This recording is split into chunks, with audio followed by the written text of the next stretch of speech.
Shit, no wonder why things were looking weird on my end. I was like, what the hell is all this? But yeah,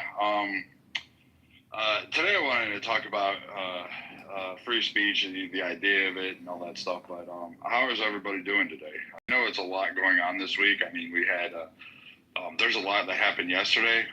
Aside from the manhunt of Charlie Kirk, Minneapolis went to a lockdown. That should be scary.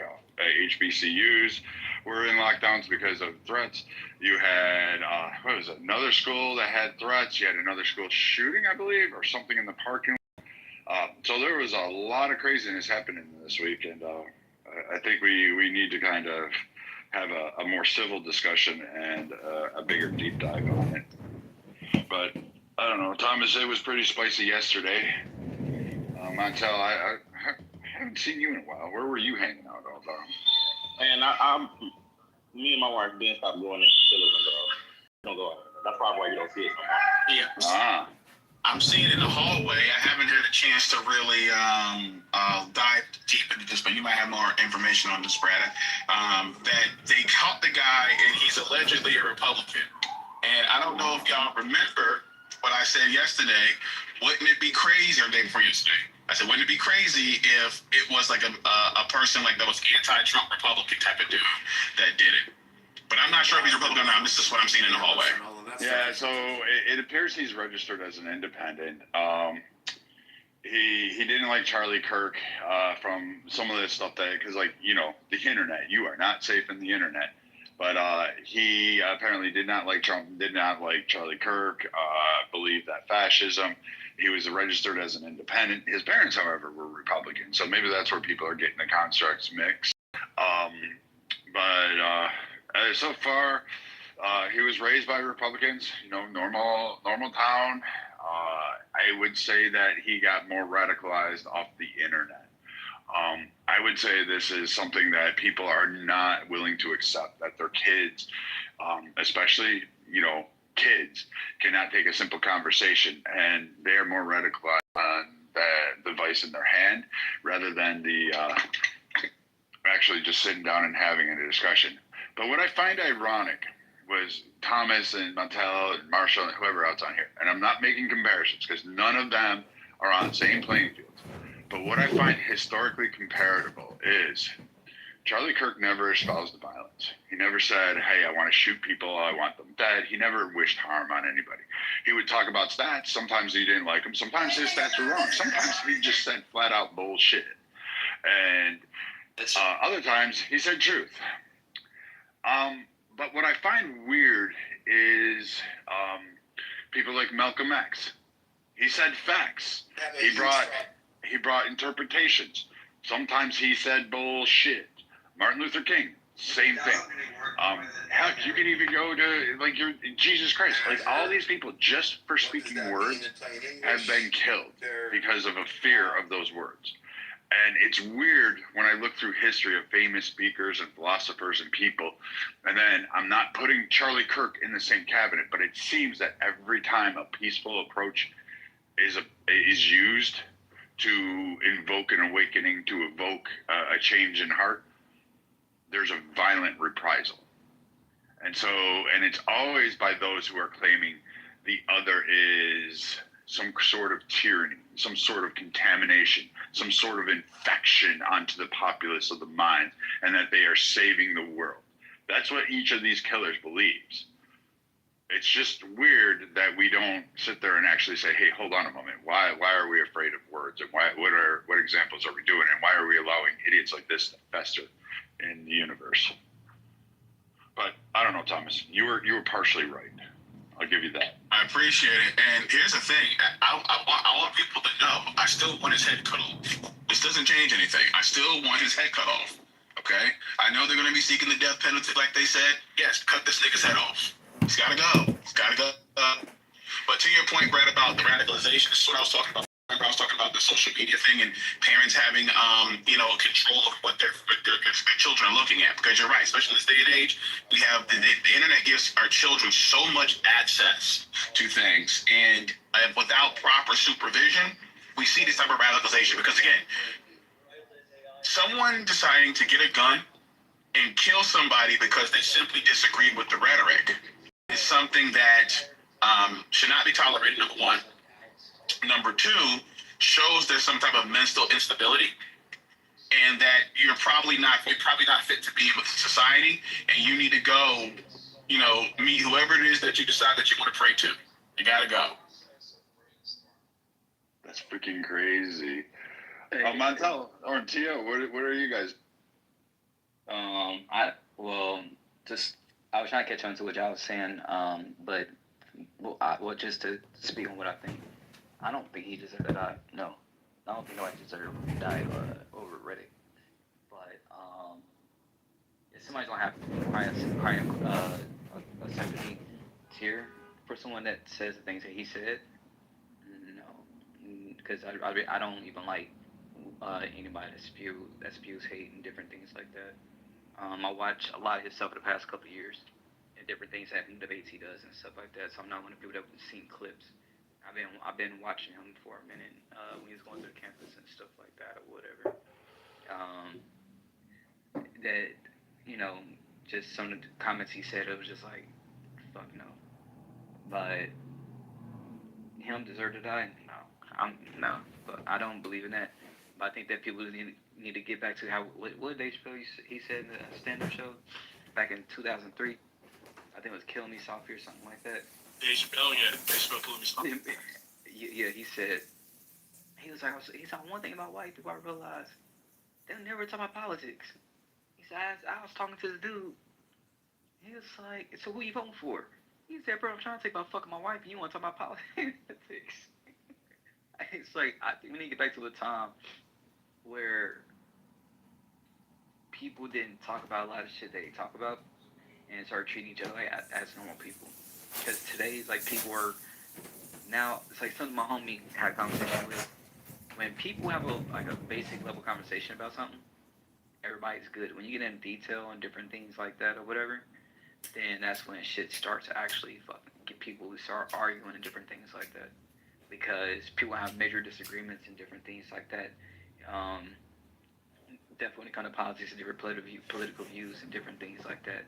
But it's just not respectful than why we're saying it. You feel me? Just two things.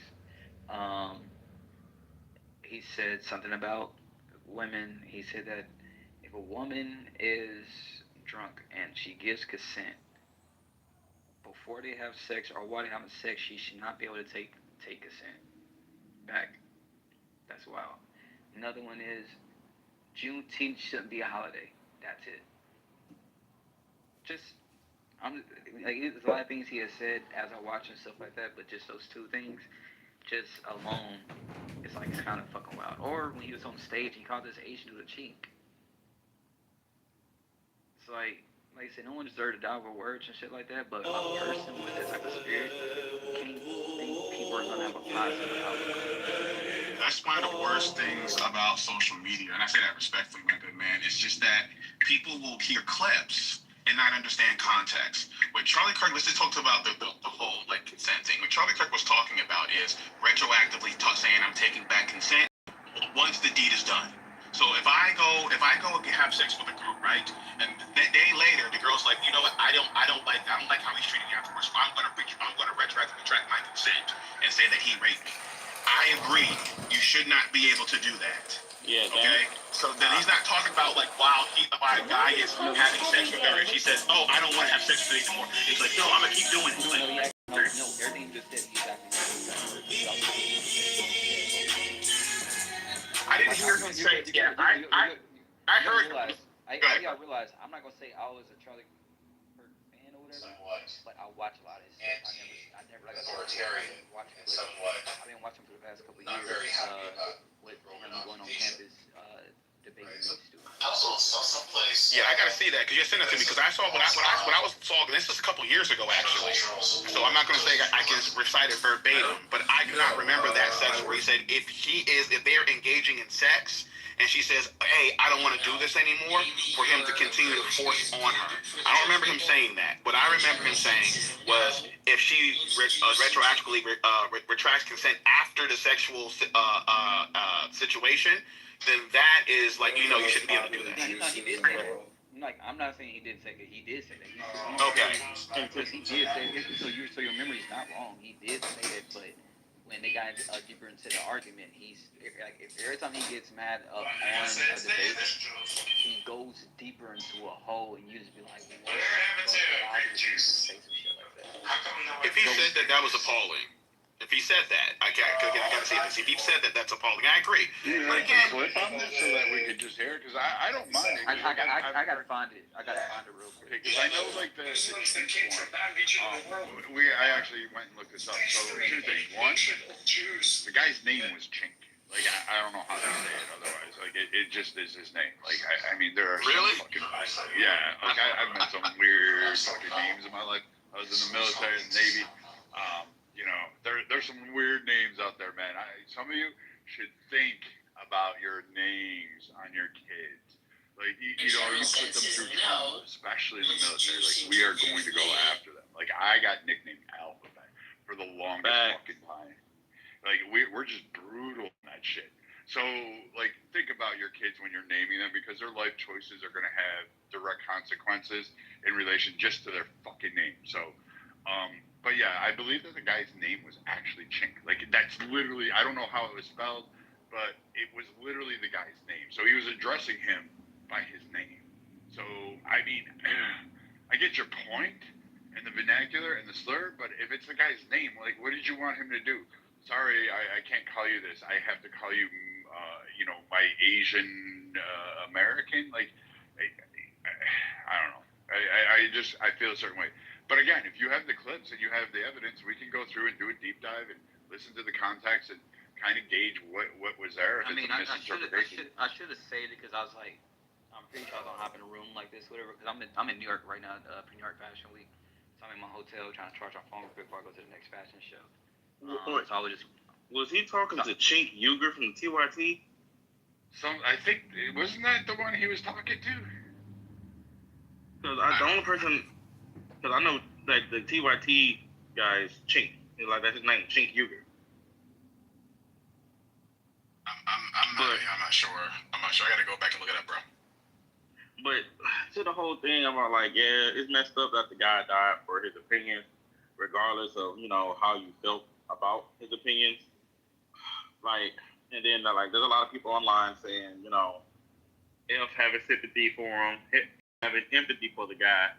And my thing is, you don't have to have sympathy or empathy for the guy, but at the very least, you don't have to celebrate the guy there. At the very least. Like, you can at least have an iota of human decency for human life, period. Regardless if you agree or disagree. Because pretty much, if that thing comes back around and gets pointed back at you, would you expect people to, you know, would you be okay with people feeling the same way about you? Saying F you, F your sympathy, and just be celebrating and lose you? So, what was your question? I knew it was something, but I know it was just a joke. Oh, no, pretty much like if the roles was the other way around with the people celebrating his death. Like, would you want people celebrating your death? I mean, to be honest, if you was an asshole or something like that, I think a lot of times people expect a person to be like that. You got to realize, think of a person that knows he's gonna get hit in the mouth and shit like that. If you're talking shit to people, if I walk in a room getting punched in the mouth and getting your ass beat is not the same. But no, I'm saying is, if you know, but it's the same thing because you never know what's gonna happen. You feel me? That's true. Because I'm just saying is if I know I'm an asshole, I know I talk shit and shit like that. A lot of times I'm not gonna sit. I know I'm not gonna get killed. But I might get my ass kicked. You just never know what another person's going to do in general.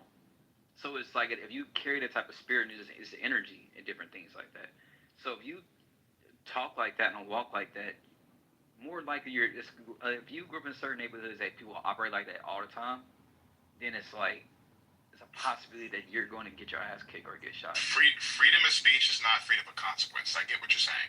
With that being said, again, I don't agree with like what happened. But let me read what our dear good brother Dr. Umar Johnson said. He said he don't agree with either. He says, while I did not agree with Mr. Kirk's rhetoric and considered him, this is the most pro-black nigga we got. Well, I did not agree with Mr. Kirk's rhetoric and considered him to be an anti-black bigot. I will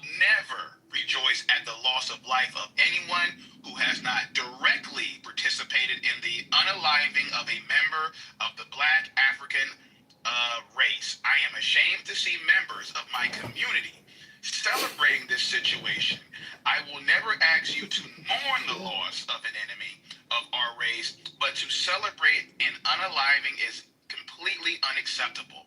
We know all too well that the greatest recipients of political assassinations in this country have been our own people. Stop laughing at the misfortunes of others and get prepared. Political assassinations have returned to the United States of America courtesy of the deep state. So yeah, even this brother here, okay, the most militant pro-black brother we may have, okay, at least that has this type of clout, all right, is saying that he finds it disgusting to celebrate the destruction. You don't gotta like the nigga, but go ahead. I'm gonna say this before I walk. I'm about to walk down Times Square, so it's like be loud as hell. I'm gonna say this though, right? Even white people are saying they don't agree with everything I just said. You feel me? Like they don't agree with him dying and shit like that or whatever. You feel me? You go into the comments, different things like that. I'm seeing more white liberals that's like, fuck yeah, yeah. It's like I'm seeing more of that. But you see social media on the other side saying black people are happy that he died. I'm like, what? It feels like when I'm at a job and me and this white dude working, we do the same goddamn job. Bitcoin He hit fucks another up, he gets all-time attacked back. high. I Cue fuck up, I get headlines, cue fired. the panic buys. It's like, yo, if they do indeed cut that's the next week, motherfucker it you need to seems talk highly to. But likely this is they the will. thing, Just though. You take may the not see it. message that, You may not see it. yeah, But we it have is a 2% happening. inflation target. You may not have seen it, but I have seen it, and I'm like, in my opinion, that I shit remember is. I remember I said I didn't say I didn't see it. Okay, I but said, it's remember I said either way, it's uncalled for because like the whole point of the guy was like debate him on stuff that he prove him wrong. That was his thing. Prove him wrong.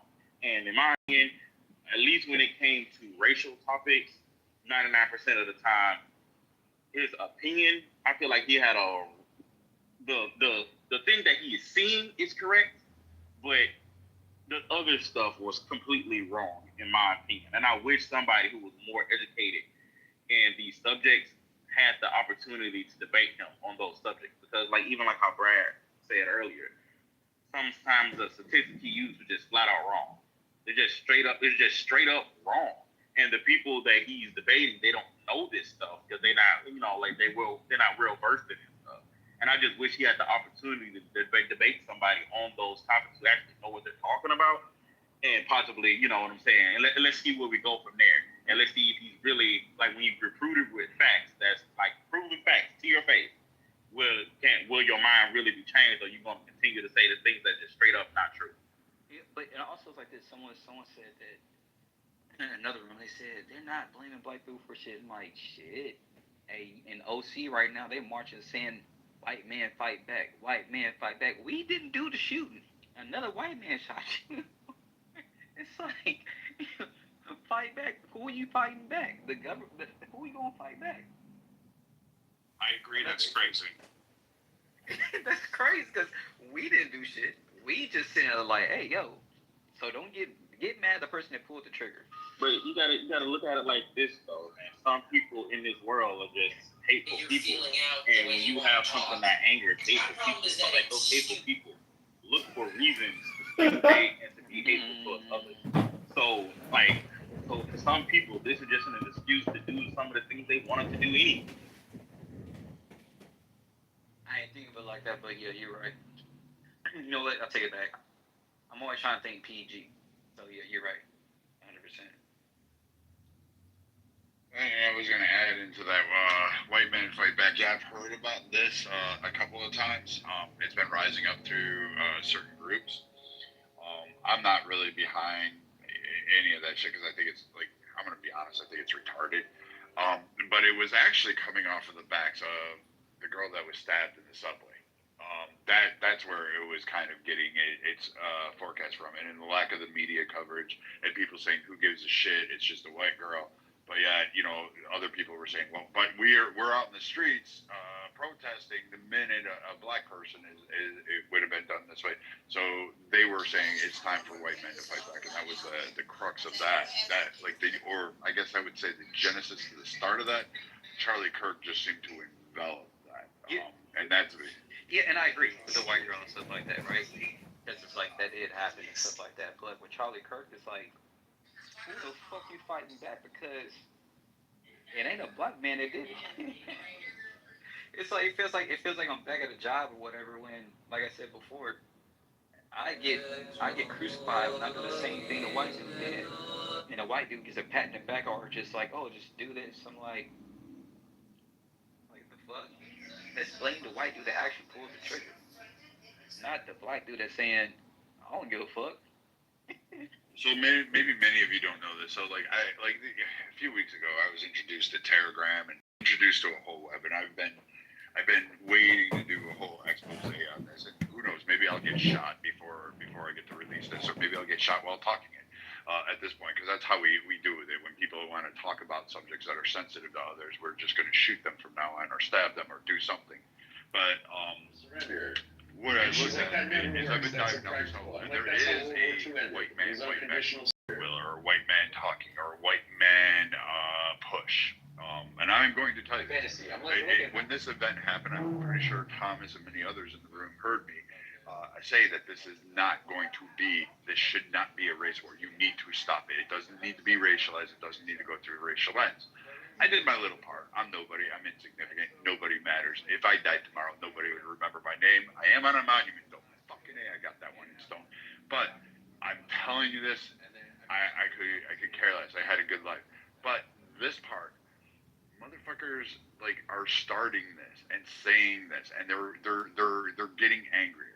I'm not talking like white supremacist, white Ku Klux Klan kind of thing. And these motherfuckers aren't going to Target to buy bed sheets and put little fucking crosses on them and buy tiki torches. These aren't those guys. And when you try to make them those guys, they're going to get even more vile, and you're going to end up looking stupid and proving wrong, and it's just constantly going down this thread, because that's all the left really has, is to say that these guys are they're white supremacists for standing up for it. They're just tired of being condemned for everything that's wrong. These guys are just like regular white kids, 18 to 30. They're white kids. They're tired of being blamed. They're like, I wasn't even fucking a sperm cell in my daddy's nutsack when all of you had these problems, and now I have to answer for it. They're looking at the way that they're told. They went through, Robin DiAngelo's and many others, white guilt, and you need to be ashamed for being born white.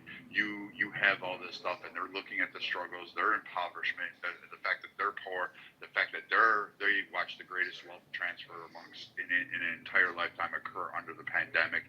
They're watching that their families and their parents aren't leaving the world a better place. They don't have very much to go forward, and they're tired of the duplicitous media, which, you know what, black people had a right. There was fucking bias and resentment in there, but the same sense is, wait a minute, we're not doing this as white men, but now black men can go out here and create a riot and then avoid trouble. But if white men do it, it's a Klan rally. They're racist and all this. They're getting mad at the hypocrisy, because now you have a new generation of men.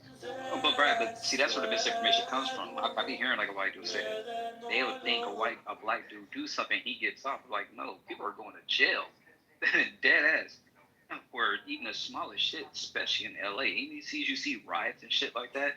These people got charged a lot of times. The ones that did not get charged, it's like my mentor, he did not get charged. He was doing a lot of crazy ass shit. He's a white dude. He got stopped on the wrist. It's a lot of just misinformation. It's also parenting when it comes to talking about race at a young child, at a young age. I think that even for this both sides, it's not just on white people. This is for black people and white people. People, when they talk about race, I agree with you. I agree with you. There is an old man on here who goes by Alan D. And this fucking crotchety fucking retard from fucking California, who is a conservative for a whopping total of 2 seconds, said yesterday that, Trayvon deserved what he got because he was in the wrong fucking neighborhood. I'm all with you. Let's go shoulder to shoulder and let's drop him in the volcano. I'm good with that. I don't need those guys. I really don't. I don't want them. And he'll hide behind a whole lot of white people, and he'll blame black people. He's like, black people caused this, and you all know who I'm talking about. This is the old man that takes 30 minutes to land one fucking point, and it could be the sky is blue. Thomas, don't laugh at me. You know it's true. No, Brad, I'm gonna say this right. I'm gonna say this. That's y'all beef, man. I'm gonna say this before I walk out this hotel, right? It's a thing, right? When black people talk to their kids about race, they tell them how to be fear of white people and be fear of you might not get this job because you black, operate like this. In white homes, I'm assuming, but a lot of times it's not being discussed at all. And when sometimes being discussed, you trace your own mindset on for whatever it is. So it's like instead of saying it's your fault, saying this is where we came from and this is where we're going. It's not going nowhere. The conversation is always going to be there, no matter what. But trying to bury something and different things like this is what we get today. And I think that's the problem. Can people from both sides just be like, yes, it happened. How can we fix this? If not, they just have an understanding of history. That's our history. And the thing is, the more some people want to bury it, to say it wasn't us, and I'm like, no one wants nothing from it at all. Just acknowledging it happened, and that's about it. No, I get that. Like, and we should acknowledge. Like, we should acknowledge a lot of things, like the various 5 land grants. We should acknowledge the fact that we were, as a nation, literally had a policy, like a national federal policy, and allowed states like California trying to be all great. Like, you know that they pushed and got a legislation to ban all Orientals. Yes, they called them Orientals back then, but they had an anti-Asian exclusion thing, right? Like, we interred Asian Americans or Japanese Americans or anyone we called, what was the term? Nibs or Zips, whatever they call them. Nibs from World War II. We rounded them up, took their land. This is the most egregious shit. Like, people talk about reparations and all that shit. They took these Japanese people, put them in one of 4 camps, mind you. The one was really fucking bad. But, and then gave reparations to the tune of, like, I think it was like 10 to 20,000, depending on which camp you were in, and you had to prove you were in. George Takei from Star Trek was in one of them. He gave a whole big speech about this shit, and he was really pissed off just for even getting it from Ronald Reagan. They got like 20,000, but here's the thing: they never got their land back. So a lot of these guys were farmers. They were big time. They had land, houses. They were all set up. They were like as American as you and I, and they lost absolutely everything. They lost their wealth, their assets. They were just, the government took it and then never gave it back. And like, I was floored by this, that people didn't realize, like, oh, they got reparations, yeah, but what was taken from them was so fucking worth more. Imagine you had land in California. Like today, like, fuck no. You know there's all those vineyards. You know that racist fucking cracker, Alan Dean, that motherfucker is probably resting on some Japanese land who had a farm there, and now he's crying about black people. Like, you know that shit happened, and we're not acknowledging it. Black people had patents, writings, music, instruments, letter, words, songs, artwork. It's like literally in museums. I'm pissed off at the fact that everyone's mad at Trump and the Smithsonian, for which they debunked this one, but basically the Smithsonian taking down certain black art or museums doing this. I do not understand why people are mad at the museum taking it down when you're not mad at saying, hey, give that fucking piece of art back to that family. That was stolen. You know how many pieces? There's so many of those. Most of them were bought on the black market. I'll give the museums that. They're really great at that. But there is a significant portion of black American history art that is stolen literally from black people. But nobody wants to argue that. It's weird that we don't talk about it. And I agree with you. We should talk at great lengths about these. I think people do talk about that. But to that point, is this just about Charlie Kirk's legacy or about, like, marginalized folks? It can be about pretty much where you're at. We're staying around the Charlie Kirk thing, but I'm going to wander in and out because there's other topics I want to bring into this and other facets. Because I'm really pissed off that Annapolis had to go into lockdown yesterday. There was a shooting at Annapolis, Maryland. For those of you who don't know, the greatest officers in any branch of the service are born there. Those are the United States naval officers. They are the only ones that matter. They have the men's division of all the military forces. So let's keep that in mind. We want to really protect those boys and girls. So make sure you're aware of that. But go ahead. Yes, they love the semen.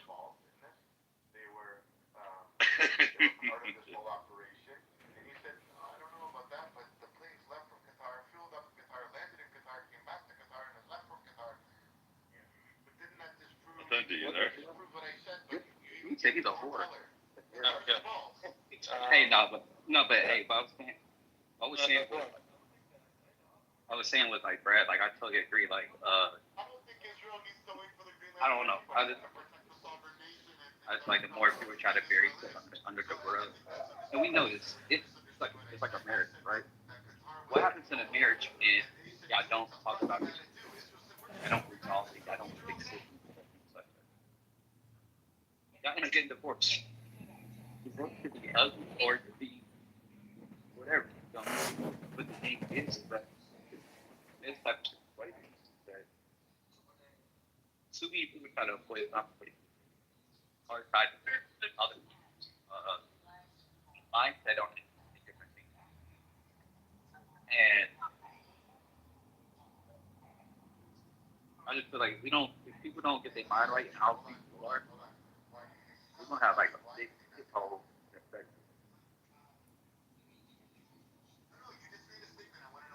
We're kind of cutting in and out, but Hikima, Thenti, the Better American, you can feel free to chime in. Anybody can come up on stage. Yeah, I just wanted to talk a little bit about Charlie Kirk, just for a brief moment, even though he doesn't really need any of his name in my mouth, absolutely. But I just think that like this like left-right division of like how people are looking at this, it's not really nuanced at all. It's like the guy said some things that were, I mean, not just dog whistles, right? These are like things that actually like impact people's lives.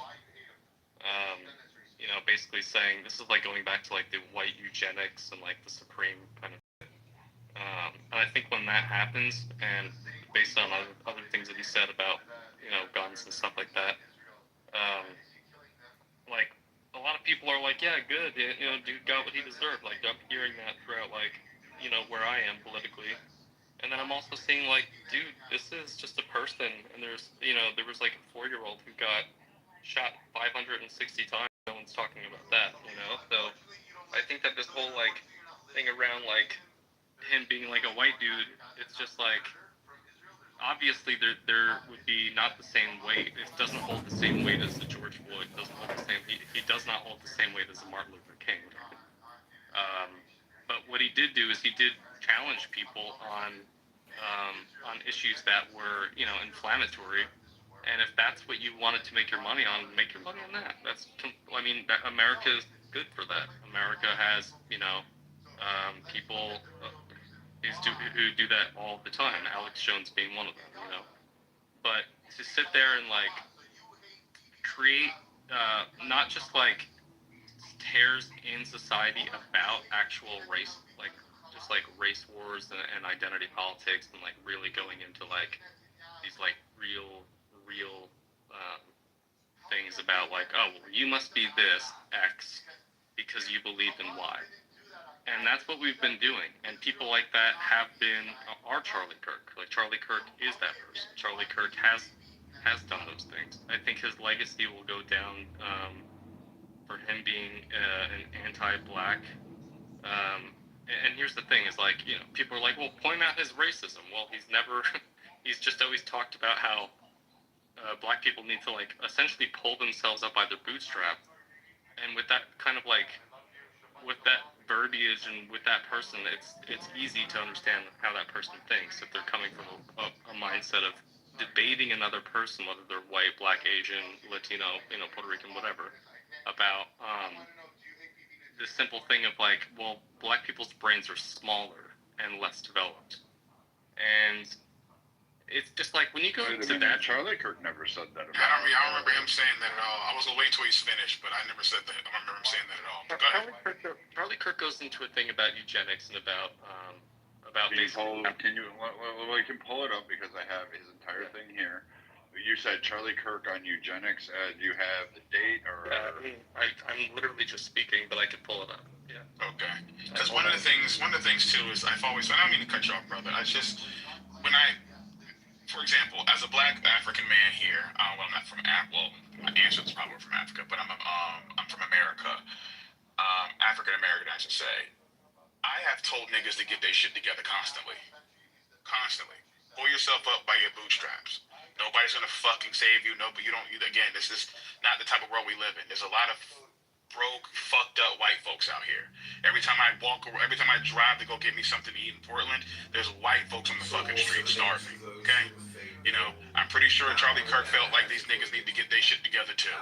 Okay, but again, it's just like when we throw this whole aspect of racism because he says something that makes black people cringe. That's not racism, man. No, you're right. It is not racism, but he's also not pointing out those white people in Portland, right? He doesn't have to. He doesn't have to though. That still doesn't make him racist. When I'm talking about like a certain, if I'm talking about, I'll let you rock. When I'm talking about a certain community, and that's where the crux of my argument is, I don't need to bring other communities into the conversation.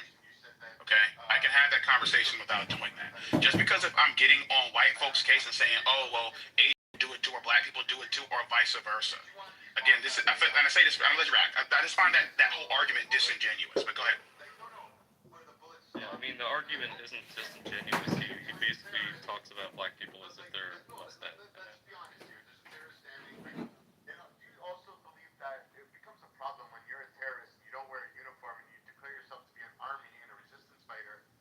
Hiding within civilians in the same clothing that they're wearing, don't you think that people should take some type of responsibility of their actions and say, hey, let's actually protect the people. Let's do what BB's doing. Let's protect the people of the country that we're living in.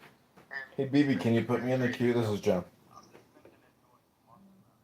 Sorry, John, go ahead. If you could put me in the queue, I just want to read from the Tanya for 60 seconds, if you could, whenever you're ready. But I'd like to just reset the room by doing 60 seconds of Tanya whenever you're ready. Go ahead.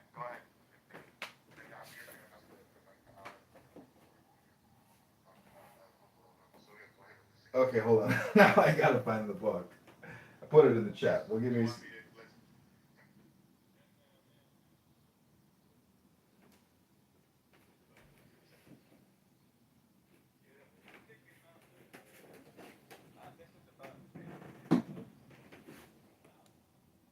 Okay, guys, let me go. Who was next? I know it was I'm just going to say there's. Yeah, I know Cypher and Reverend. For those of you that don't know Mr. Charles, I'm going to have you go next. But if you don't know this man, Charles, I have been on Clubhouse for 5 years. And there have been a lot of people that preach Bible, preach God, preach all their religions and all of this stuff. I have met maybe, I can count on my hand, 5 people off of this app that actually practice it, say the same thing over and over again, and validate it, back it up. Even when I have gone toe-to-toe in screaming matches against them. If you don't know who they are, I'm going to introduce you to one. His name is Charles right here. This man speaks it, walks it, lives it, drinks it, eats it, and does everything else, builds with it. And he does not change his rhetoric. He never moves from his stance. He's said the same thing for 5 years. He's never wavered. And even in the most difficult circumstances, even the most contentious conversations, he'll either say, I don't know, I don't have an answer, I'll have to contemplate on that, I'll have to research that. He does not give you false hope and does a lot of crap.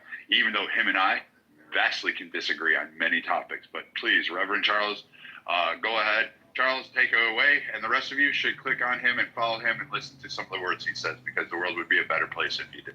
Well, thank you so much, Brother Brad. I wasn't expecting that introduction. We have to be fair to Mr. Kirk, and there's a lot of unfairness going on towards Mr. Kirk, and I vehemently disagree with Mr. Kirk's politics and talking points. But to say that he's racist, well, we don't know Mr. Kirk, so we can't say whether he's racist or not. That's not fair.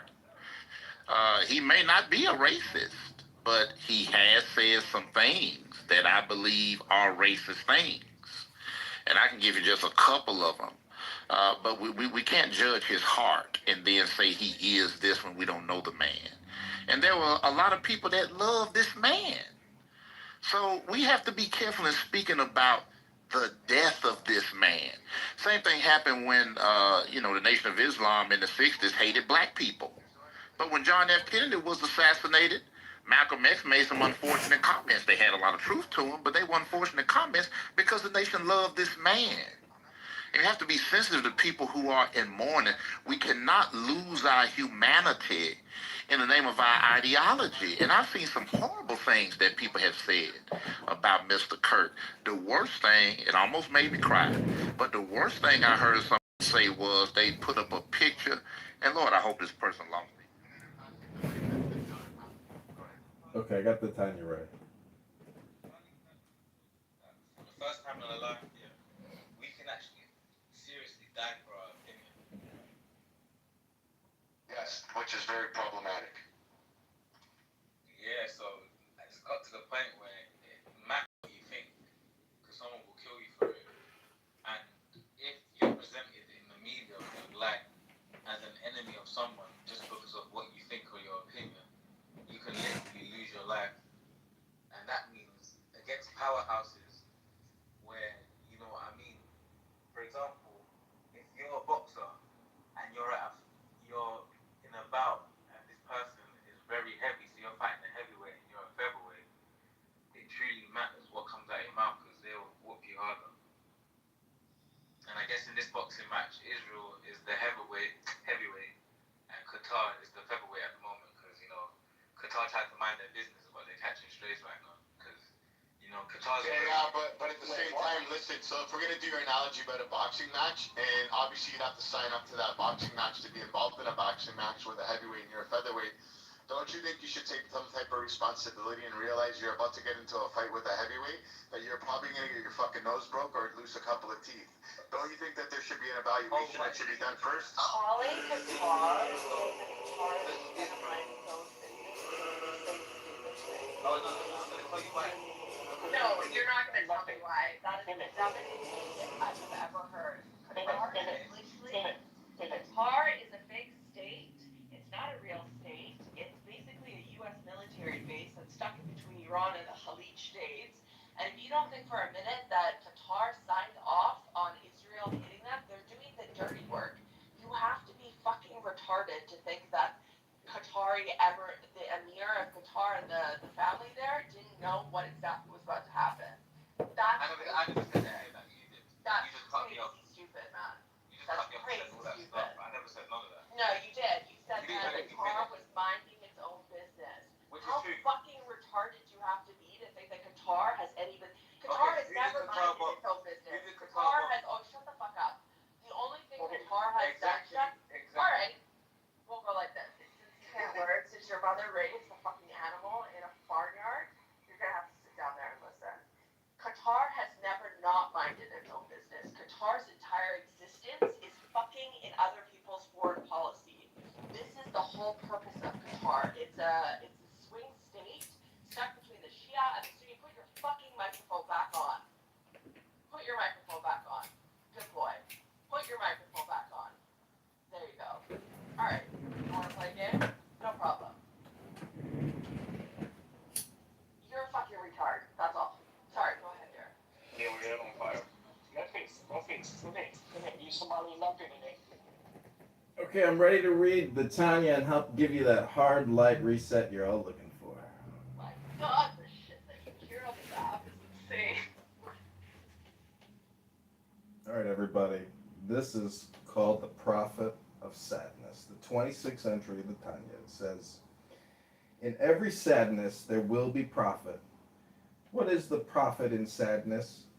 A broken heart shatters the self and the glittering shell of selfishness that seems to separate you from God. A broken spirit, a broken heart, you will not despise. When your heart is broken over the suffering you have caused, your sense of otherness is shattered, and you can no longer ignore the suffering of others. you are able to hear joy and gladness. Just as you recite a blessing for good fortune, so you must recite a blessing for misfortune. Why?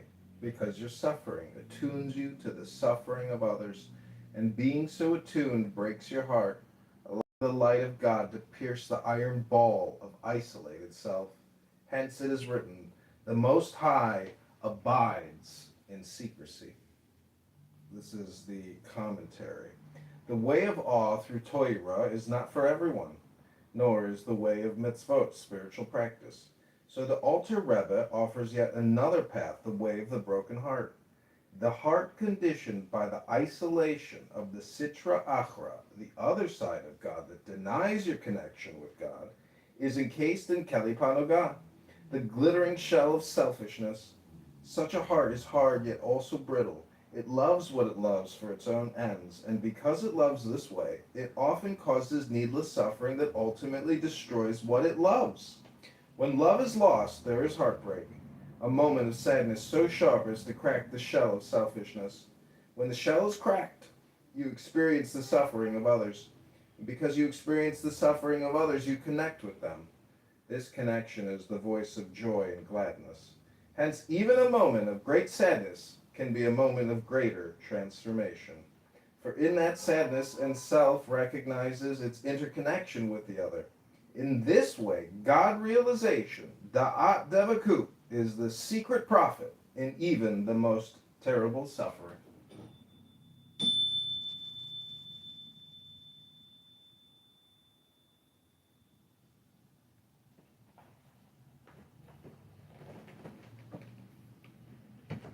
That's Thank great. you. That was amazing. Thank you. Yeah, if I could finish what I was trying to say earlier, that would be nice.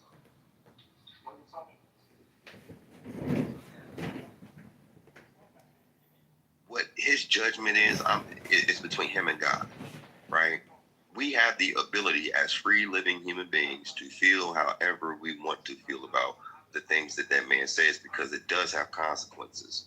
Words and wars always started with words, and words can produce war or peace. That man was not speaking about peace. That man was not was not shitting on white folks the way he was doing black people, right? So it's clear as to who he was. And I don't think that anything about that, if it's being fathered at home and reared at home with his children, well, then they could be subject to the same kind of ideology and reckless behavior. And I hope that they don't go down that route. I appreciate the submission. Couple things. I'm gonna give it to somebody here to Sarah. And I say this is not directed towards Cypher. I'm just talking about generally. I always find it hypocritical because he mentioned that Tupac was a good man. Tupac rapped about degeneracy. Okay, a lot of rappers, black rappers, rap about degeneracy, killing and causing absolute chaos. Again, when we hear these. Oh, I'm sorry. I could have sworn you said he was a good. You said Tupac, he was a good man when you were doing your soliloquy. I could have sworn you said that. You didn't say that. I didn't say that. Okay, let's just say. Okay, I'll take that back. If you said you didn't say it, I won't say you said it. If you say you didn't say it, I could have sworn you said that. But let's just say you didn't say it. The overall aspect of it. And again, I don't have a problem. Me personally, I think most people don't have a problem if you don't like Charlie Kirk and you're not saying I mourn him. I don't care about him. That is perfectly fine. What people have an issue with is the celebration and mocking of the death. Because again, for example, Philando Castile and things like that, when we see black injustice, I know for a fact, and I'm not talking about because Cypher is an individual, but I'm pretty sure the black diaspora is not going to be okay if white America got up and started clowning people like Philando Castile and others. Not saying that they didn't do it, but it was still frowned upon if they met an untimely demise. Okay, this is where the humanity aspect comes in. I think what Brother Charles was talking about. You don't have to like your enemy. Okay, you don't have to like them. You don't have to mourn and cry online and carry on and so forth. You don't have to do all that. It's like, but most human beings are like, you know what? I didn't like this individual, but I don't wish anybody being executed like that in front of their family, bro.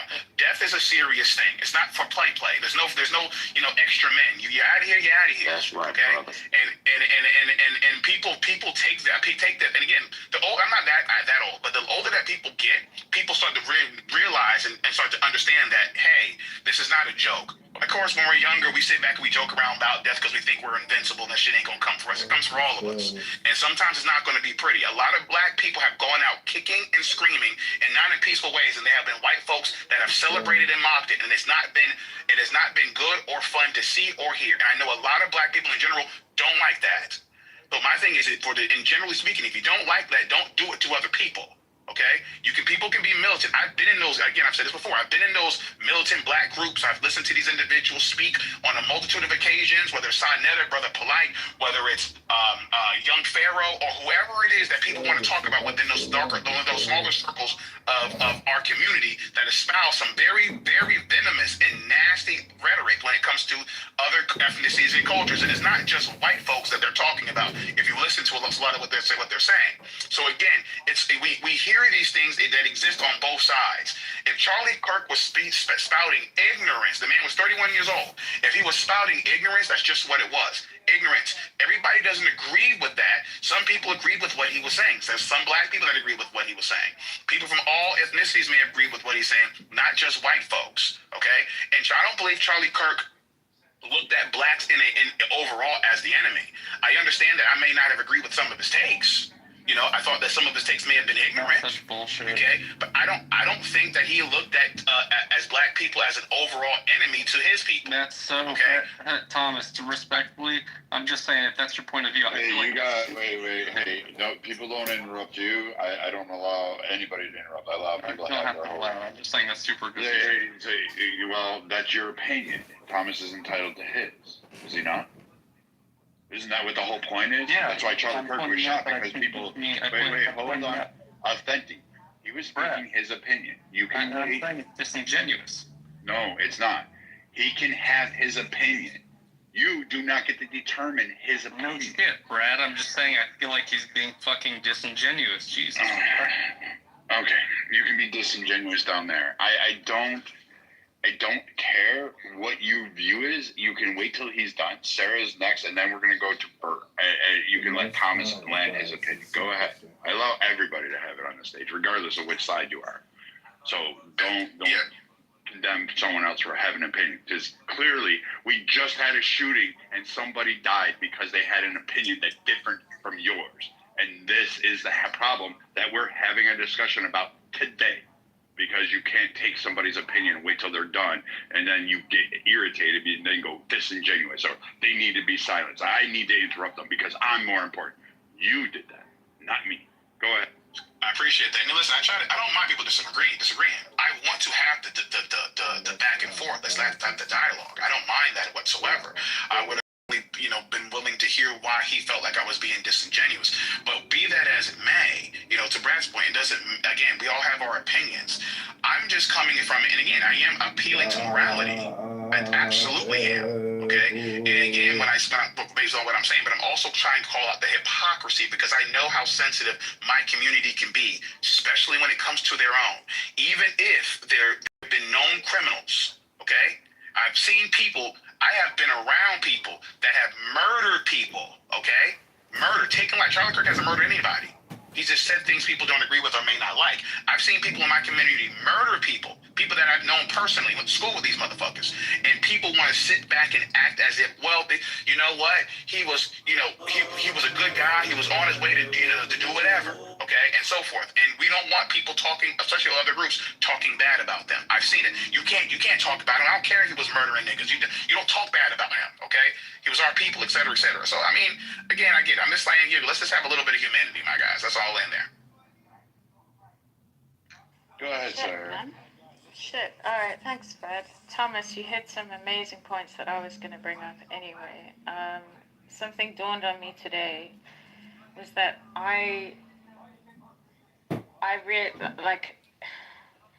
so first of all, the people who were celebrating Charlie's death, it was a disgusting display of kind of a very childish viewpoint of debate, and very authoritarian, and anybody who thinks that he deserved to die because of his opinions, I think they're quite small-minded, and yeah, you can think that, Cypher, whatever, I don't care what you think.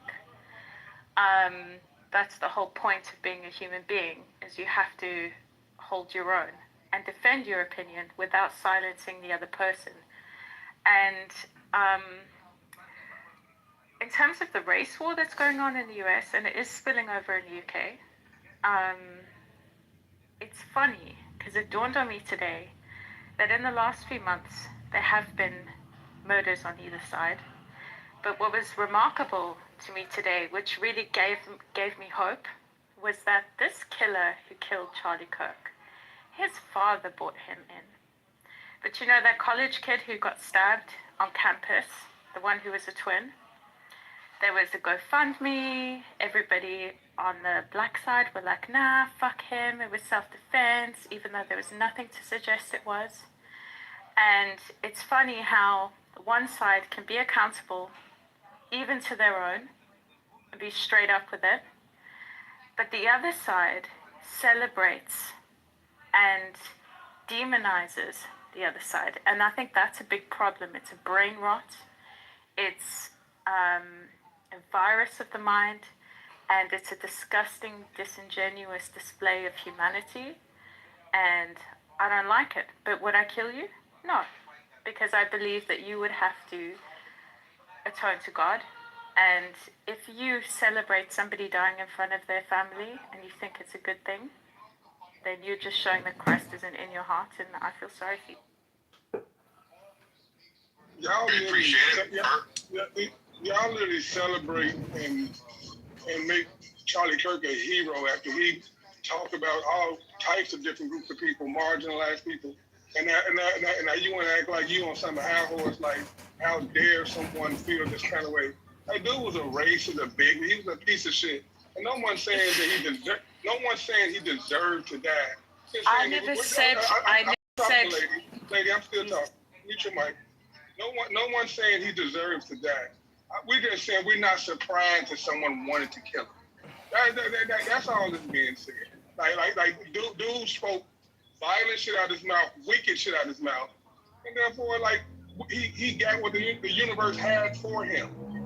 So don't be surprised. It wasn't the universe. It was another human. Sarah, can you just let him land? Let him land. And then after yours and Hakeem's exchange, I'm gonna go. Y'all literally celebrate him like he's Dr. King or like he's Malcolm X, like he's somebody that's preaching something positive. He's an evil, wicked dude. And he brought evil right into his home, right in front of his children. He brought it right there, and he didn't mind spewing his bullshit in front of other people's children. So who gives a fuck about that? Sarah, I'm gonna let you respond to that. I just want to say, I think a lot of people in our community, as well. Here, first of all, let me make this very clear. I don't think when you say people are not, celebrating his death, respectfully, they are. That's number one. Number two, when you want to say that he was a piece of shit, that's fair. If you feel like he was a piece of shit, cool. If you don't like him, cool. Okay. I don't think people are upset that people don't like Charlie Kirk. When he was alive, a lot of people didn't like Charlie Kirk. So it's not a surprise. Like, people are, I think you guys are straw manning and missing the argument. What I'm saying, let me bring KK up here. She's got to come up here. What I'm saying is that celebrating someone's demise, especially in as heinous as it was, is probably not very probably not very up and up to do. And let's just say, and I'll lay in here, let Sarah jump in. If I remember correctly, we did the same thing to George Floyd. A lot of us tried to memorialize him. We put, like, someone bought I think it was what's the boxer's name? That bought him a gold casket, and we got murals and everything of this dude. And if allegedly he was a criminal. Okay, so again, holding people out, regardless. My point is that let's not act as if we're surprised that there are people that are, wanting to memorialize Charlie Kirk for being, quote unquote, taken too soon, just like the black community did when George Floyd was taken from us too soon. Let's not act as if we're surprised by this, like you were eloquently saying. We need to be honest about the situation. You don't have to like him. You don't have to, feel bad that he died. Celebrating is the issue, and people are celebrating. Go ahead, Sid. No, thanks for that. That's what I was going to say. People are celebrating. Can't gaslight me and say that isn't happening. And I wasn't referring to you. So thanks for bringing your ego. Go ahead, Bert. Yeah, let's go to Bert, because Bert's been patiently waiting. I appreciate that. Can I go last, guys? Interest. We got you, Cypher. Didn't Cypher go already? It's okay to get back in the queue. He can get back in the queue. So good. All right, cool. Anyways, my comments are not about personality of Kirk any more than my comments could be about the personality of Malcolm X. And what I'm going to bring out here is one simple thing. He was a person who inspired a lot of people in positive ways.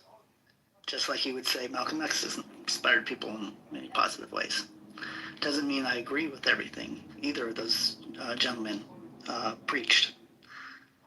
But I will say, just particularly two people on the panel here are espousing things in a way that is exactly what he preached against. And exactly what even I would say Martin Luther King would have preached against. Malcolm X to some extent. Okay, this is health and The point of being able to say, hey, I have a different view without being called a racist, a bigot, a Nazi, a fascist, etc., as he has been called for years, and even in the past week, heard it ramped up even. Van Jones and other TV personalities and such, I'm such a racist because he said this and this, except he didn't say that. And he even had if you go back and look at the last podcast he did, where he even addressed it and took it apart, he goes, okay, he said I said this, now let's look at what I actually said. Nope, that's not what I said. And that's what I hear a lot of going on here. No, he was not a racist, not at all. He did not believe in the inferiority or superiority of any race. He did not believe in treating any individual better or worse because of their race. He did not believe in anything that would have been interpreted in the sense of putting anyone down. What he did do was question a lot of things. He questioned puberty blockers for kids and surgeries. He questioned DEI movements and their effectiveness. He questioned a lot of political corruption as he saw it. And he said things that pissed a lot of people off, but he did not do it for clickbait. He did not do it just to make people mad and get a engagement. He's 100% sincere. And he is also a man of faith. And I would hope that some people would, and Charles, actually, thank you, even though I understand your criticisms of him go deep, that you did give him honor in that sense, I think. His faith, my cousin's son, who's about in his 30s, came to faith through Charlie Kirk and got baptized. My son, occasionally will say, "Oh, I saw this TikTok," and he thought he had a good argument. My son, by the way, is by adoption, and from a mother who was in crisis pregnancy and chose to not have an abortion, and he knows that, and he appreciates when someone stands up for the right to life and for the unborn. And when people, it's a free country. I can actually compare him to Martin Luther King in a way. He was a person who stood up, who wanted to make his country better, who fought against the powers that be, who inspired many people to want to do better. I want to do better. And that's, I think a legacy, when you say he will be forgotten, he will have a legacy. Sorry, bro. His legacy is going to rock your world. Yeah. Things are just getting started. Hey, Brett, can I say something real quick? And, hold on. Bert, did you land? And I'm just going to say, yeah, it's not by any means over. The dialogue's not over. The thing that I've done after reading hundreds of social media posts, listening to conversations like this, is start to invite people into dialogue in real life, not Clubhouse.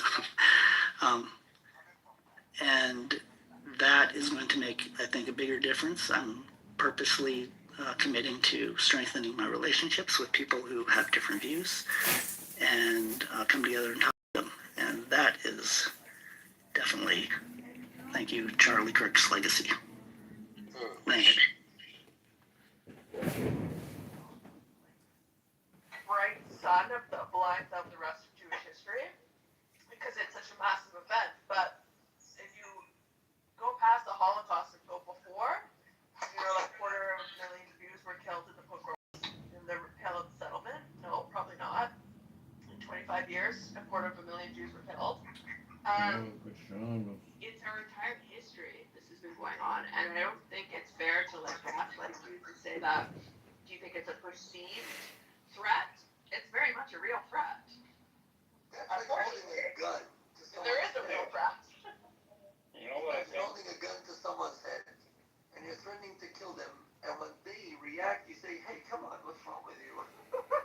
No. What a question. I'm not gonna lie, yeah. I kind of feel like it's not being funny, yeah, but no. Or not biblical. Honestly. Yeah, it's so biblical. And where's God involved here? I don't think there is. I think that God is. I don't know. So you're suggesting that God inspired Hitler, and then his Muslim foot soldiers from Bosnia, and Turkey, and from Egypt, right? Is that what you're saying? No, I'm just kind of going off the fact that if you call it something a biblical war, God tends to be involved somewhere. Hello, moderators. This is John. I'd like to be put in the queue for 60 seconds. Thank you. It wasn't needed, bro. You could have just spoke. Yeah, read your time, yeah. Like, you could have literally just spoke. Make it weird. Why do people I'm not trying to make it weird, but sometimes if you don't interject, people can talk for hours. Can I read moderators for 60 seconds? Thank you. Is this how you act in real life? On the train, they be like this. Hey, guys, wait a minute. those are his, bro. He spent 60 seconds to ask for 60 seconds. What's going on? Okay, I don't know. John. You got to Okay, this is the 21st entry of the Tanya God's speech. God's speech is not. Hey, mute up. Mute up. Mute your mic. Mute your mic. Mute your mic. Mute your mic. Mute your mic. Mute your mic. Mute your mic. Okay, here we go. This is called God's speech number 21. God's speech is not like your speech. When you utter a word, the word seems outside of you. But there is nothing outside of God, and no place is empty of him. Even when God speaks and words become worlds, absolute union of God and creation is unbroken, and hence God has not changed. As breath is veiled in sound, becoming word to a listener, so God's light is veiled in form, becoming creation to the created. God perceives no other, for everything is God without distinction. This is what is meant when it is written that darkness and light are the same to God. Even the shells of self are not other than God.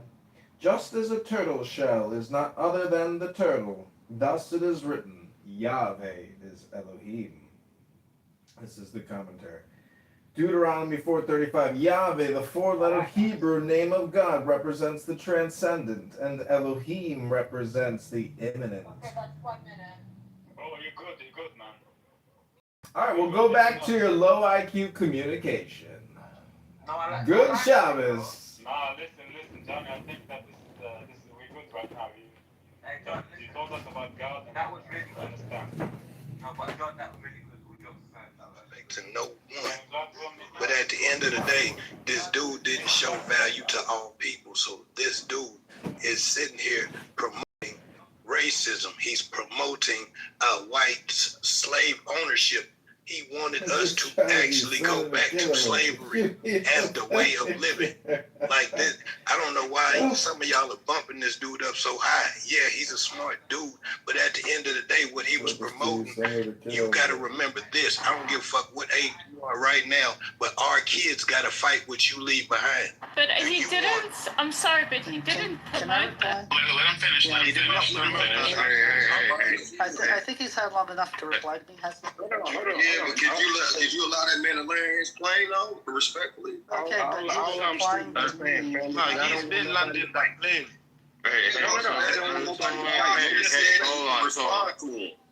Hey, so like, yeah, like Uncle, I'll get you to land your plane. I will opinions out there, but your statement is going to get challenged. I'm going to encourage you to stay on stage. Hold on a second. I encourage you that, to either going to ask you to source. People are going to ask. I'm going to ask you to source some of these things that you stated, and where you're getting your opinions from. But like this room it is conservative bias. I make no pretenses about that. I don't hide it. I am a conservative. Most of my mods are Republicans, or some facet of it. Most of them believe in Christianity. However, I do not tolerate any anti-religious slamming. I don't really care who you practice, preach to, or whatever. I don't have that inner dynamic. I really don't give a damn about race, but since this is a topic that's going to significantly seem to consistently draw, despite my best efforts never to allow it to go there, this is going to be about race. So, we can touch on these, we can go, and Charlie Kirk was speaking on race, so let's have this discussion. But, this is what we want. But Uncle, you finish your point, and then we're going to allow other people to touch on that and challenge what you stated, and I'm going to allow people to. Just remember I was in queue, Brad. That's all. I got you, Cypher. Sorry, who's after him, please? I would love to join the queue. If I could join the queue as well. I got you guys. Just go ahead, Uncle, and then we'll go from there. And Miracle, all right. So all I'm saying is, we can like him for him being a smart man, but just the narrative that he was pushing, it wasn't real, it wasn't logical, and it wasn't to improving this country's unity. It wasn't. He wanted certain people to be over certain people, and that's just not how it's going to go in this United States. And I'll land it right there. Okay. Cypher, I know you were supposed to be next after him. Did you want to hold your point? That was a reply to me, wasn't it? I'd like to get it out real quick because he was interrupted a billion times. I'll go as quick as I can to get out the way, right? I agree with at least 97.9% of everything that the brother said. I've struggled to find something I disagree with. But to the rhetoric, to people that are being jolted by this truth, you guys want us to listen to your side, right? But I see that you're struggling to listen to another side, which is lacking of empathy. And I also see a struggle with dissonance.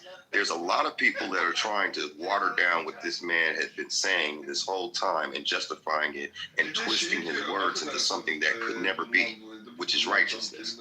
Nothing about what he stood for in his character demonstrated anything Christ-like or Christian-like.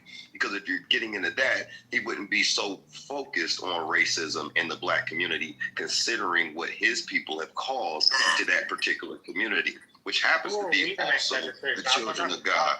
And I know that the reason why people are coming off a mic right now, the reason why a lot of people are coming off mic right now is because they're emotionally. This is an indictment of people's character because they align themselves with these racial epithets and talking points. And this is also what's being taught at home, both in black communities and in white communities, because there's a polarization with our race relationships based off of events that have never been dealt with. And I have to charge white people with this. You are charged with the creation of racism, so it is your problem to fix. Black folks, it is our problem to heal from, right?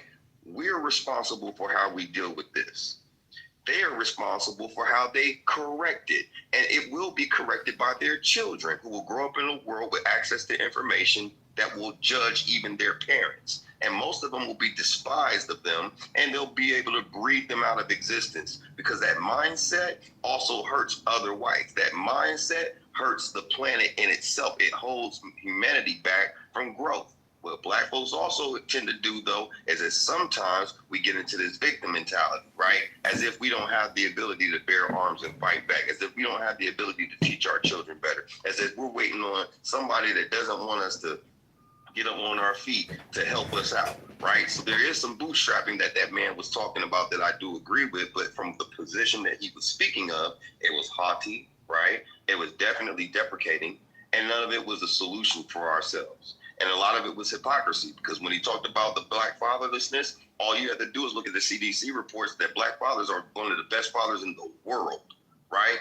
Also, most people that are that are deadbeat fathers happen to be white males, just like it is true that white males commit most of the crime and make up the majority. Okay, Cypher, you said this. Cypher, I'm circling back to it because I'm moving past it, Brad. I'm moving past it. Can I go after I'm moving past it because Hold on, dude. I'm about to land it right now. Because for those that were not in the room, the reason why I'm bringing up those points was those were bullet points that I made earlier. And because you had talked about citing specific things, that's the reason why I went back and recapped it, okay? That's the only reason why I brought that up. But in a combination of things, regardless of his foolishness and how inaccurate he was, what he did do was stir a pot called a conversation.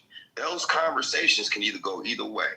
It could create situations like what we saw the other day where people get hurt and injured and killed, which God forbid we don't want to see any more of that, regardless of how we feel about him, right?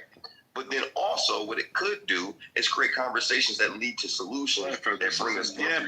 Can you round So I'm landing right here. And I'd have been landed if I wasn't interrupted, but I'm landing right here and I haven't even been talking 2 minutes. Yeah, I haven't even been talking 2 minutes. But I like to land right here. I like to land it right here. Okay, because you're not a mod. Whoever's talking right now is not a mod. He's not Brad. And Brad is allowing me to have this little bit of a moment, and I appreciate that. And I said I would make it quick so others can get out the way and get what they want off their chest. Only thing I like to do is the same respect, right? So despite all of these things, right? I agree with what's happening here in terms of the conversation. I know that it's a hard conversation for both people to deal with, black and white. There's just so happen to be a lot of black people, though, that I don't agree with, that are actually having empathy and expressing humanity for the same people that are saying, oh, things are just getting started, which sounds like a threat to me. When I say that man's ideology and the way we remember, shut the fuck up. When I said that man's ideology will be marred and remembered the way that it is, and another gentleman says that we're just getting started and making things like that, here's the thing. I'm entitled to my opinion. You're entitled to yours. What we should not do is create and say things that could lead to more bloodshed. If you're really not about that kind of action, let's not speak those things into existence. I'll land. All right, thank you, Brad. Hold on, let me talk to Brad. Can I talk? Relax, bro. Relax. I got you. Let me speak to Brad real quick. Hey, Brad, what are your thoughts about? I thought there was a queue. There is, bro. I'm a mod. Relax. Jesus Christ. Anyways, Brad, what I'm thinking, tell me how you feel about this, is when it comes to the aspect of when people give their, submission, do you think about maybe 45 seconds to 60 seconds to kind of keep things moving for a response? Yeah, we're gonna do this. I also don't like having cues a whole bunch. I like having them back and forth. Yeah, absolutely. I thought that's what we were doing. I could have talked a long time ago. Well, yeah, I was making sure some people were getting through. But we'll go to you, dude. Like, chill. Miracle. I listen to everybody. Like, trust me. I've been in Clubhouse. We've done this dance before. I've listened to everybody. But yeah, we'll after Miracle, we'll give it a little bit of a popcorn thing and allow people to interject and go through. Because I've read the comments. The last two speakers have said a lot of things that a lot of people are just like, when's the pushback? When can I go at this? So we're gonna allow it. So here we go.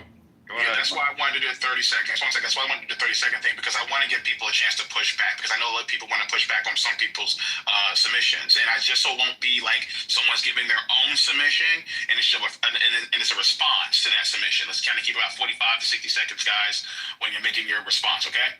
But you guys got it. Go ahead, Amir. Can you explain thank you very much for giving me this platform. Very quickly, the black community, this is their problem. This is the biggest problem in the black community. Accountability. You see that word?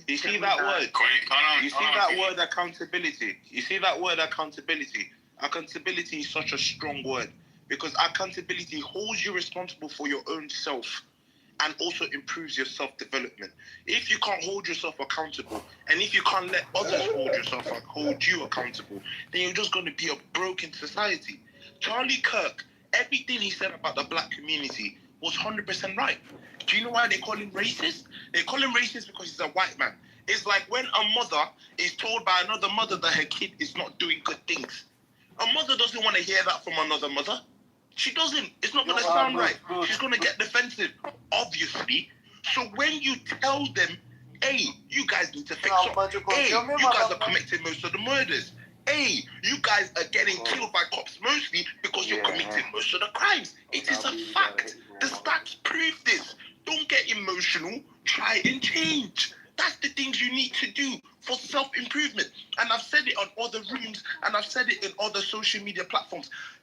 After Charlie Kirk's death, it breaks my heart to say this because I live in America as a black person, even though I'm an African, but they see me as a black person. It breaks my heart to say this. Black people in today's America are the most racist and the most hateful group you can ever meet. Because the fact that people are finding an excuse for this man to be killed, saying he's a racist, a man of 31-year-old that just lost his wife, had 2 infant kids. The fact that you're justifying that because you didn't agree with him, because he was telling you the truth and you got emotional, shame on the whole black community. Shame on them. And if they cannot find self-improvement, only God can help them. Only God can help them. Because you can't tell me anything about systematic racism when Africans and other immigrants are coming from other countries with $0, becoming successful in your own country that you've lived in and you have government benefits.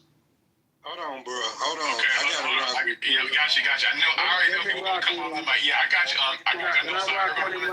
No, Uncle, we're going to let a couple other people go ahead of you. So there's all the people that have been waiting. I know people want to respond to it. I want to come back to that one. Yeah,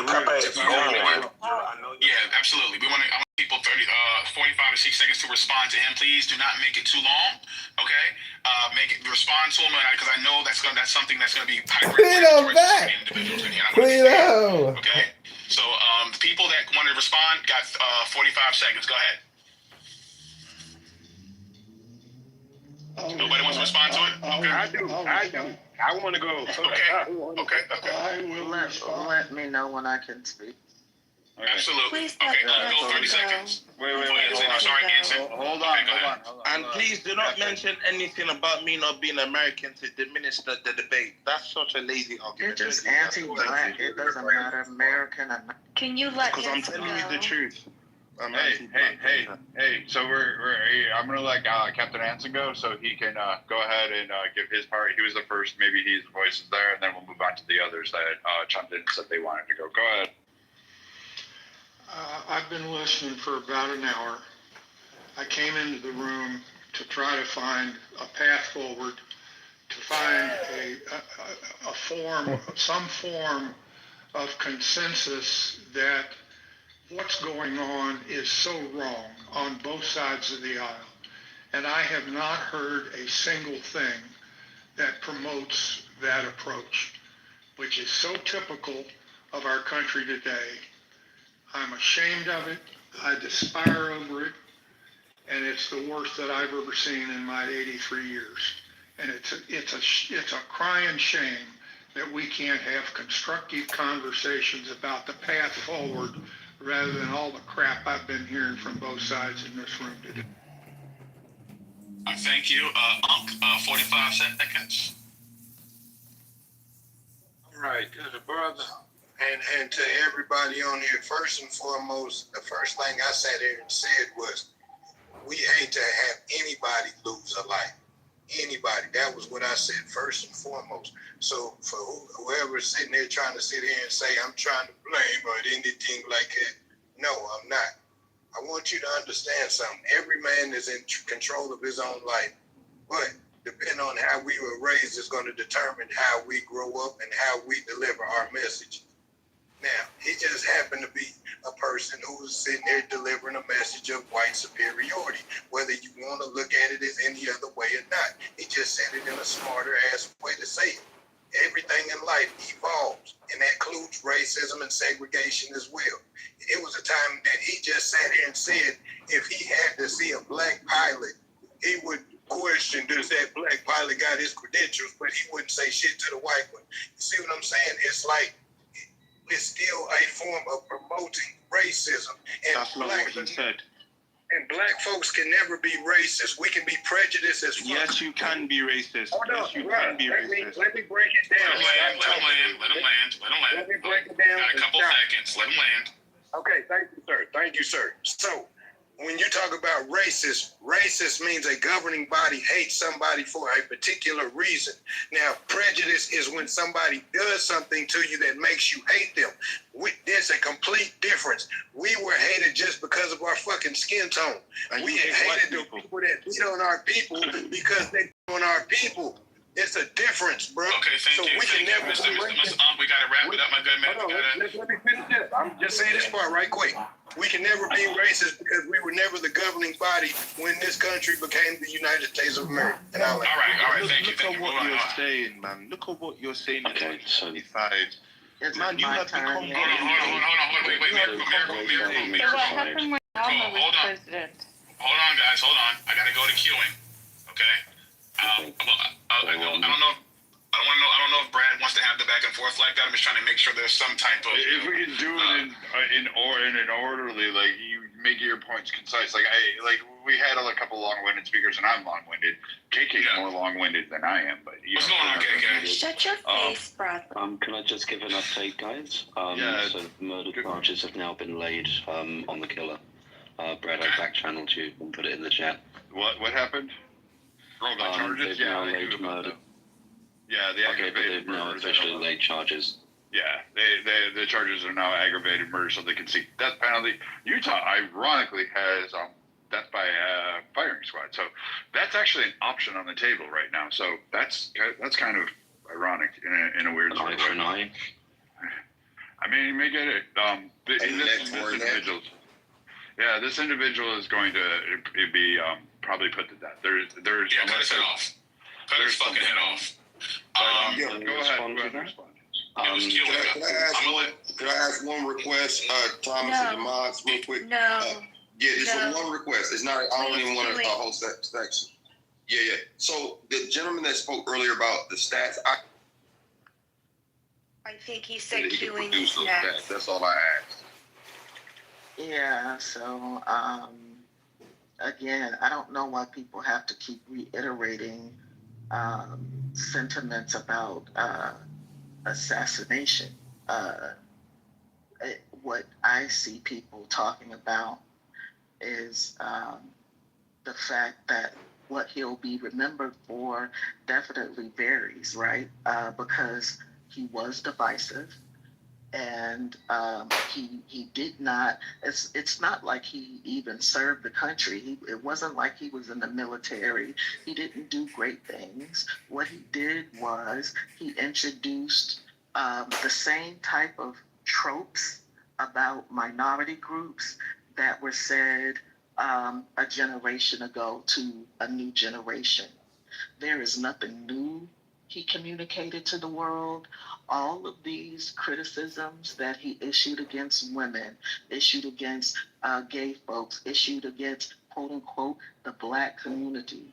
These are all the same tropes that were said by his grandparents a generation and a half ago, when black people were finally becoming able to participate in this economy fully and participate with their full citizenship rights in this country, period. As it relates to Bert and your child finding Christ, I just want people to understand that the Knights of the Ku Klux Klan was a Protestant Christian organization. Hey, stop there. Like, Man, I get really... People cannot believe... You can't believe... Miracles, Brad speaking. Hold on. I feel a certain type of way when kids and spouses get brought up. This room's not really about that. So if you're going to say about his son being converted to Christianity, I'm happy for him. If that's what his son wants or his child and he's happy and you have no words you need to say on that. I don't care what your opinion is. I don't care where you're going about the Knights of Columbus and the KKK and whatever fucking dogma you're about to go down. I don't care. His kid has nothing to do with that. So don't make the correlation there, because then I'll just move you down to the audience and you'll stay there for the rest of the day. Because I'm not about that. I feel a certain type of way about that shit. Everybody knows that. All right, just stating facts and It's history, not so fact. that we don't forget, that professing Christ, but then advocating for Again, you're hierarchy of coming white close. supremacy. I don't care how you're gonna passively try to tightrope it. I don't play those games. I'm not about that. I would suggest just stopping, changing course, and leaving it there. Right. So then I'll shift then. We will remember him. We will remember him saying that when Paul Pelosi was attacked, that a real patriot would bail his attacker out of jail. We will remember all of those things, because these are all of the things he said. You know, this is not a uniter. This person was a divider.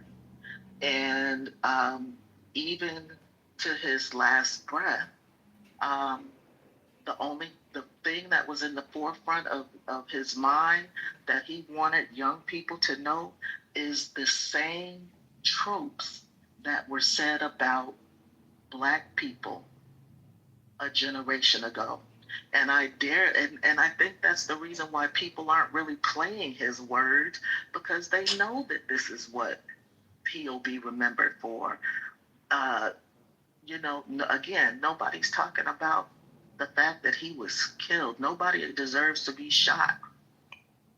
As a matter of fact, I'm like, well, maybe the answer for school shootings is people need to put cameras in classrooms so that they can see what their children are being subjected to when people bust into their classrooms and shoot them in the head, right? Because maybe then people will feel as passionate about the risks we continue to choose to put our children under as they're feeling for this internet influencer who was very well paid to divide people. And I'll land there. I thank you for your submission. Let me. Thomas, can I ask a question? I'm gonna let you. I just want to respond to her as well. That's why I'm gonna let you ask the question. People get the chance to respond. We're gonna have a conversation. My thing is that I always, again, when I hear these things, I always find it fascinating. Someone can say something, and then people get two different interpretations for it. And we remember the game Telephone. It's when people will sit back and pass around clips, and then they'll, when they start to regurgitate those clips, it's not what was the original soundbite. And I'm not directing that at anybody in particular. It's just always find it fascinating. Like, people can listen to one thing and then take two different things away from it. And I wonder if there's anything we can do about that at all. But I'm gonna let Miracle jump in here. I feel like Chris Rock said it. Chris Rock said it best. Hold on, Miracle. Let me respond to Thomas. He actually passed the mic to Miracle. Kieran, I feel like you should wait for me, then respond. Yeah, you should let Miracle go, then we'll go to you, King. Yeah, I feel like Chris Rock said it best. If you want to, and this is so embarrassing because it's the African American. If you want to deceive African American, you put it in a book. People don't read. People don't actually genuinely sit down to listen to a debate, genuinely without emotion, to listen to both sides, hear concise arguments, and make conclusions for themselves. People don't do that. Because if I ask any of these people that have said he's divisive, that have said he's racist, tell me specifically, word for word, what he said was racist, what he said that was divisive. I promise you, will come down to, like what Thomas said, your interpretation, your own personal emotion, and you're now generalizing it to the whole Black community, poisoning the water. Stop it.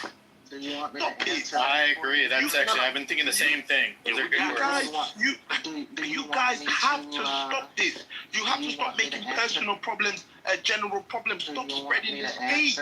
Please, I beg you. You're going to cause us to Let me know when I can answer. Let me know when I can answer, Brad. Can I respond to this person? Can you answer in the hallway? one example that I found truly ridiculous. Again, these were not in the context of a debate. These were in the context of his actual show, because we know that he had several platforms. Give us specifics. Can you let her talk? Sure. So, one of the Tuskegee Airmen, an 80-year-old, 90-year-old black man, was given honors for leading the Tuskegee Airmen and as a pilot. And in response to that, this is when he brought up the fact that when he sees black pilots, he becomes worried and concerned. You're such a liar. You're Full such a liar. fucking record, bro. You asked me to tell you He exactly, said that and about I'm DEI. telling you No, exactly.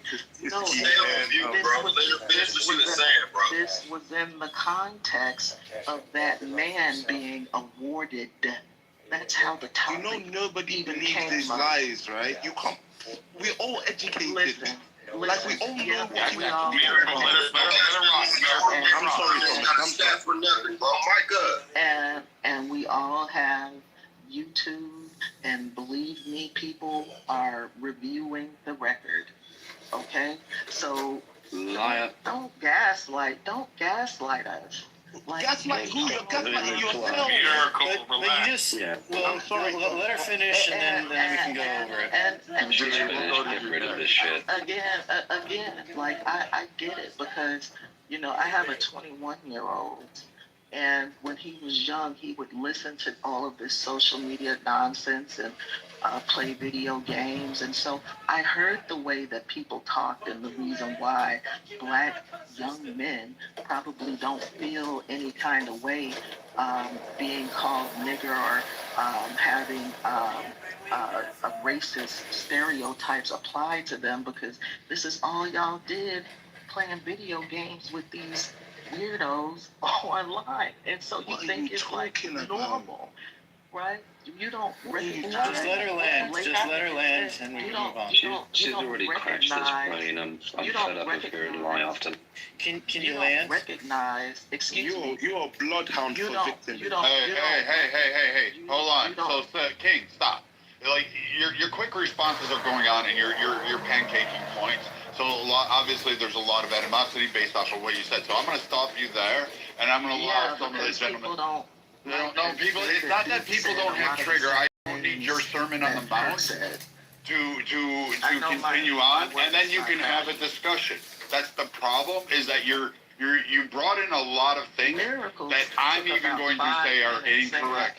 Again, like, why are you talking? You have this problem in every room. Every moderator has the same problem with you.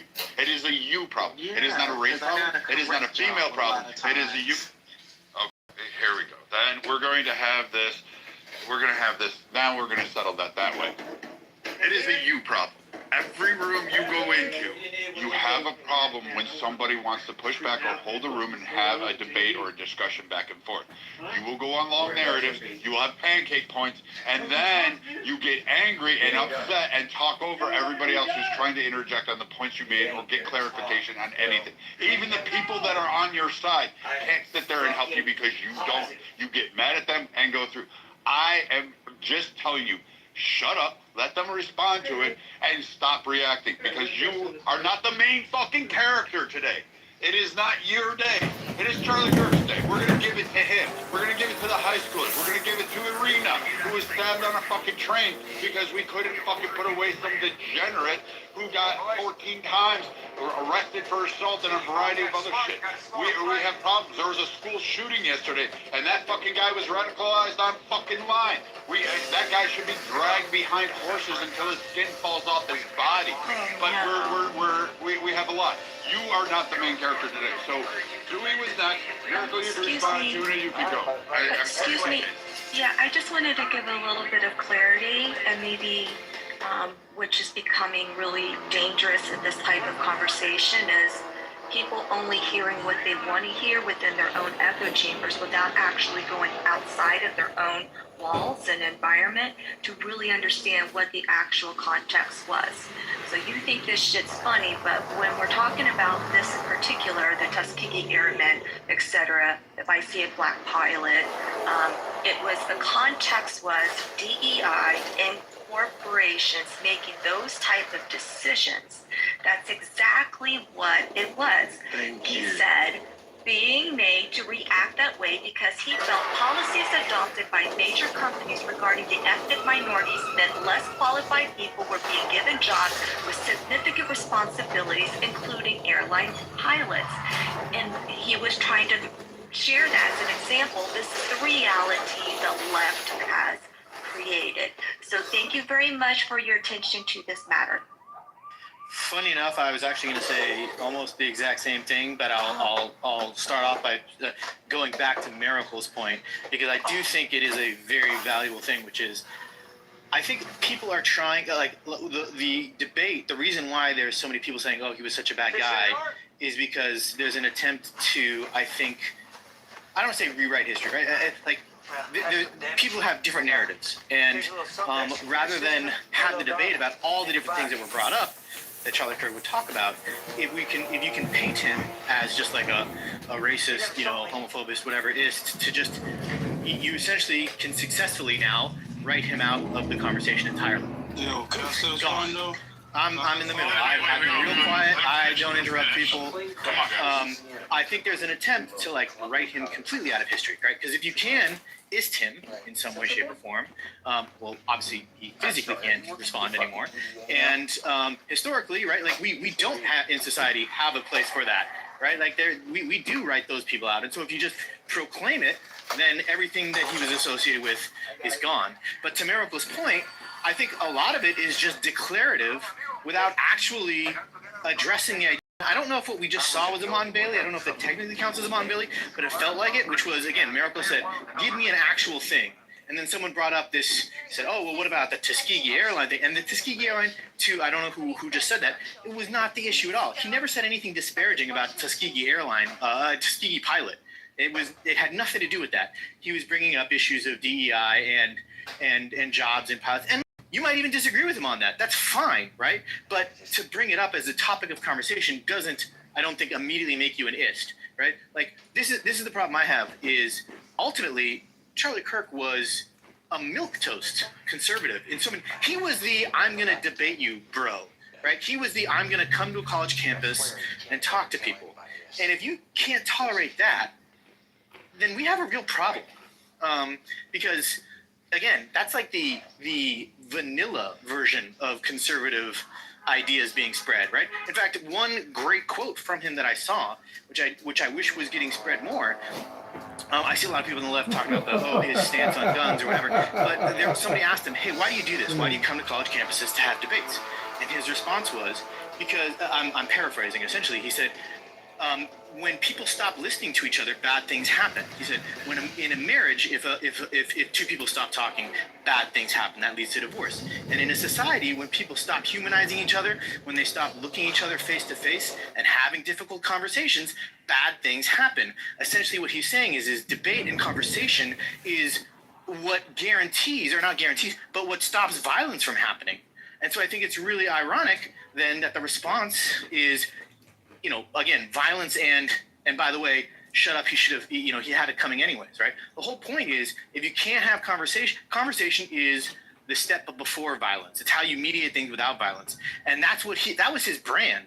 And I think it's really weird that brand, I think it's really weird that brand, the idea that the conversationalist celebrating the idea that is the brand that is gone, then you're just sort of acknowledging and admitting, actually, no, we do want the violence. The end. Okay, you want to respond? You want to respond, or you just want to make noise, bro? No, I'm gonna respond to one. All right, go ahead. Bro, you can't live on division and hatred and expect love and peace. What did he say that was divisive? Everything you said. Okay, let's go into a specific one. Everything you said. This goes back to Miracle's point. You have you can't just declare it. You gotta give an example. Doc, there is no education amongst them. I think you're divisive now, right? I mean, it's like you can't just declare it. They don't know. Like, they just say stuff for emotion and think it will hold on, or people will be. I think they believe it. I think they believe it. That's the problem. Nobody is scared of the word racism anymore. Nobody's scared of it. All you've been doing is Like, saying it shit has with no no weight motherfucking back. anymore. I just quoted him. I gave you a quote of what he said. I'll give you another one. I'll give you another quote. No, I'll give you another quote that I saw recently. I'll give you one more. An LGBT person went up to the stage and said, "For the record, do you hate LGBT people?" And he said, and there's a video of this, he said, "No, I don't hate any group of people." This was almost verbatim what I'm quoting. He said, "I don't hate people." He said, "I may disagree with your lifestyle choices. I do believe that, marriage is between a man and a woman, and I don't agree with your lifestyle choices, but I do not hate any group of people." That is a quote that he said in public in front of 1,000 people. In the debate. I'll play it right now. I'll play some shit right now. All right, real shit. All right. I want to hear him say, "I hate black people." No, you're gonna hear what he's Like half of all prisoners are black. So blacks commit more crimes than whites do. They commit more murders, they commit more arsons, they commit more kidnappings. For example, blacks are 13% of the population and they commit 15% of all the murders. Okay, So you have let's a talk problem about with it. the truth. These are obviously racist claims, but I will respond to them as if Charlie Kirk were a reasonable person. Black Americans. Well, no, stop right there. Now someone else is talking, right? Yeah, you're playing. Just 38% of America's population is black. He gave you facts and Okay. What about that? What about that? Why did y'all miss me? Hold on. Why was I being muted?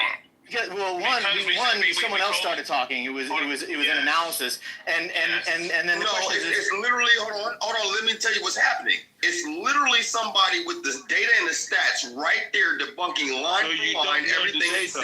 It's less than two. No, Goofy, I do know. Even if you got the data wrong. Wait. Even if you got it wrong. Stop. I'll even grant you that he's wrong on it. Go ahead, I don't know. The mod is talking. Go ahead. Yeah, relax. I hear what is being brought up. I'm going to hear it one at a time. I'm going to just say this and y'all can get back at it. Even if he got the data wrong, that does not mean he's a racist. That just means he's ignorant. That's all. But again, y'all carry on. Exactly what I was going to say. Even if he's wrong on it. Listen to what racism is. Racism is a personification of ignorance and fear. Okay? And this is what he is. He was ignorant and he was fearfully wrong. And he was not just wrong on a small thing, he was wrong about a big margin. Because if you look it up, which Miracle did not challenge Miracle earlier to produce the facts about Black Americans being in jail and everything else. It's 37 African Americans. African Americans. You can't have a conversation. Wait, KK is speaking. Everybody quiet. Yeah, I'm just saying. KK, go ahead. So, I don't want to interrupt the conversation. I just want to make a point out. What your definition is racism isn't a whole, all, true, all to everything. So what you're consuming, what you're hearing, action is not in fact. Okay, Cypher, great. let me. So the point of what I was saying is literally that I challenged Miracle earlier in his submission, his first submission. I challenged him earlier and said, produce the facts of what you're saying about Black Americans being the majority of the people that are in prison. Okay, let me ask you a question now. I accept your. No, can you answer the question first? No, you're not gonna tell me how to. But can you answer? No, this were your statements. I'm asking if you even knew it. Is it that you accept my exception or you don't accept my exception? No, I don't accept anything other than the answer to the question I just asked. Right, so you're not ready for a cordial conversation. No. I'm ready for a cordial conversation, which would start with you answering the question I asked earlier. So, do you have the facts? Are you going to listen to me? Are you going to listen? No. Do you have the facts? I will only listen to the facts. And I'm about to give you the facts. Thank you very much. So then do it. The African Americans disproportionately commit more crimes than white people. Yes or no? No. Violent crimes than white people. Yes or no? No. What? No. Huh? No. Huh? No. The lie. Now produce the facts. The lie. Now produce the facts. Now produce the fucking facts. White people or black Let me produce the fucking facts. Who is more likely to commit more violence. No. You see what's happening here on the stage? I just want to demonstrate for you. This is the reason why I'm about to be a little disrespectful. Right? So here's the thing. I asked this clown for facts, right? He's asking questions of shit he doesn't even fucking know about. 37% of black Americans are in jail, Goofy. 57% of them are white. More white people than black people. 58% of those 38% get exonerated for violent crime, Goofy. You don't even know that shit. Listen, look at the Bureau of Prison stats and what it looked like. You're emotional. Young man. No, I'm just tired of you trying to saying shit pulling out of your ass, and then when challenged, you get into this coward shit. 90%. Yeah. So look, check this out, guys. Check this out. Miracle, you have no fucking facts. You have no value. White people do. I got facts too. Stop. That's my facts. 90% of Tom. Hold on. I didn't say continue off of him. I didn't say anything. I said stop. We can have a debate. You can have the discussion back and forth. But you can't keep screaming over because A, I have no idea what you're talking about. And some of you are throwing numbers like you got some like kind of cook or whatever that you're eating on this fucking shit. And I'm telling you, some of your numbers are on both sides are a little bit. I rape kids. White people rape kids. Yeah. More than anybody. I would just like to see the numbers. I have the numbers. I have the numbers. Speak. Stop fucking doing this shit, man. This is the problem. We can't have the discussion because guess what? You're screaming, he's screaming, and then you had some moron going, white people like to rape kids. Like, that's literally what was going on the stage. That's not the conversation. That's not how to have a conversation. Like, I'm going to be honest with everybody in this fucking room. This is why I hate the fucking race talk. Because it's one side versus the other. You know what? There was a fucking black guy stabbing a fucking Ukrainian refugee. I'm not even pro-Ukrainian refugee. There we go. Stop talking. I'll move you down, too. I don't equate that man with black men. I don't. I call him a piece of shit. He's a degenerate. I don't look at him any other way other than 50 shades of fucking filth that needs to be buried. And if you have a problem with that, you call me racist because some fucking 100, 200-pound guy picked on a 100-pound fucking girl and stabbed her in a car, and her final moments were crying as she was bleeding out, dead, dying in a fucking subway. I don't care. You can call me racist. The same way I can sit there and say, hey, Trayvon should be fucking alive today. I agree with that. I think Trayvon should be here. I don't agree with Zimmerman on that shit. I can say this for a host of others because I can look at it and have critical thinking and not be worried that I'm looking through the lens of racism. But if you guys want to have the racial one, instead of saying, you know what, there is something fucking wrong with colleges. There is something wrong with our youth today. There is something wrong with people not being able to have a discourse and a discussion because we are actually raising fucking bad people. We have them in our society. Black people, you have them. 20% of your population has degenerate. White people, you have them. 20% of your generation has it. The Asians, you got 20%. I don't give a fuck. I'm just throwing a number out there. Hispanic, you've got 20%. And tacos. So, like, you have this shit. Every group has degenerates in them. Like, stop being so like, oh, we're more pure than this group or this group. And I doubt anybody can measure who is the best fucking father on the planet. You know what? Any man that is with his kids, providing his kids, raising his kids, is father of the fucking year. That's my take of the book. I don't give a shit what color you are, what race, what culture you are. If you are a dad, if that kid goes dad, then you are father of the fucking year. Because there's a shit ton of fathers. What we have a problem in this society is a very few limited number of dads these days. So men, continue with your argument, but at least approach it with some civility, some decor. Brad, the only difference really is you said everything, and everything you said was only one group of people see themselves as victims, and only one group of people refuse to hold themselves accountable. Because at the end of the day, you would not want to say it because they will say you're racist. But not all, but most black people are very, very quick to violence. It's in their nature. That's why when Africans come to America, they literally tell us not to act like African Americans. Don't do anything to make them Thomas think didn't that do that. It's a Thomas fact, and my I brother. didn't. You Nobody don't on the want to stage hear was the a truth, victim. but it's the Nobody, fact. no You black guys person have that spoke a on the bad stage was repertoire, claiming that and they were a you're victim. living up to your bad repertoire, and you don't hold yourself accountable, and you're running from your own country to come here and the country that we I'm built. gonna hold my community accountable. I'm not gonna let you spill this hate, and I'm not gonna let you poison the But you're water. avoiding the Or the stats. black I just people asked you think for that stats, dude. racism is still alive, and I something just asked is you for limited stats, from dude. being great. And you don't understand. In America, you can be great and you can be successful. I literally have been asking for stats an hour ago in the chat and on the stage. Telling people, so they limit people's progression. You see what he's doing right now? Okay, so with that out the way, show me the stats. We are all fed Show up me with the hearing stats. Okay, great. I know you feel a way about it, guys. Shut the fuck up. I know you feel a way about it, and this is why I was yelling earlier, Brad. Here's how I feel about it. I only asked for You need to stats. shut the fuck up. We're all No, fed I up don't need to do a hearing your goddamn monologue. thing. I don't give a goddamn. I love the way that I got you in your fucking emotions right now. Go to tuna, and apparently this is what we're going to have today. This is how we're going to solve it. You know what? I don't want to hear it anymore. Charlie Kirk gets killed. Next time, who's a big prominent?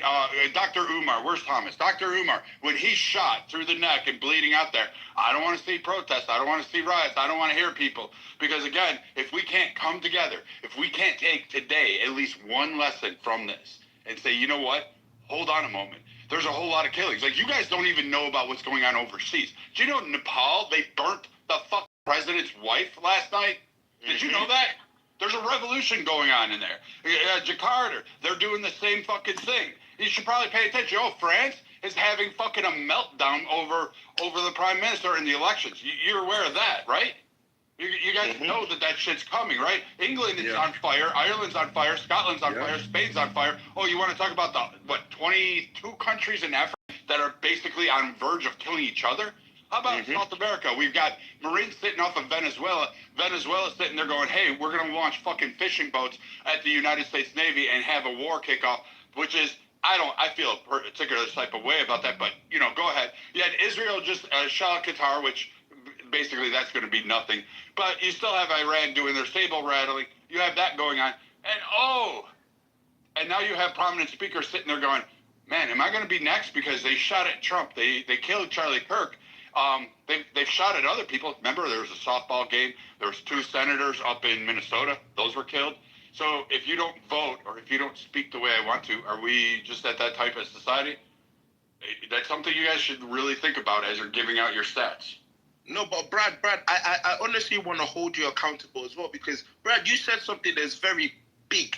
You said a young Ukrainian refugee was stabbed in the neck by a black man, and nobody wants to say that black man, while he was recorded saying, I got that white bitch, and no white person is out there protesting none of this. You guys also need to start standing up and having some courage and fighting for yourselves, because if it was the other way around, man, we'll be having lootings already in Charlotte.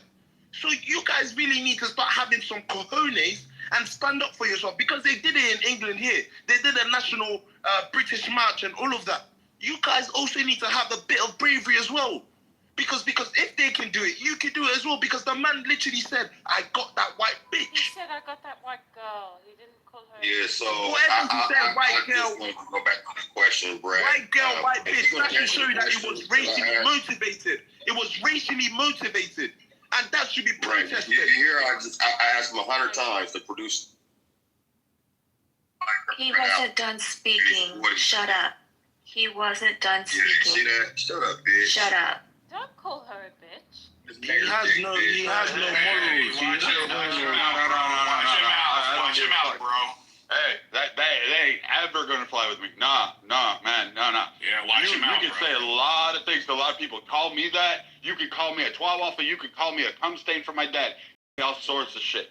But the one person you can't say it to her, man. I don't give a fuck.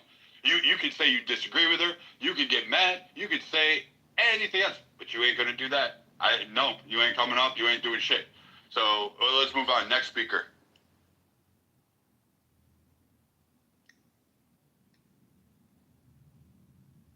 I was just in the other room, and I kind of found myself in a interesting, spot on this. Because of course it's sad the man died. He's got a family, wife, kids, all of that.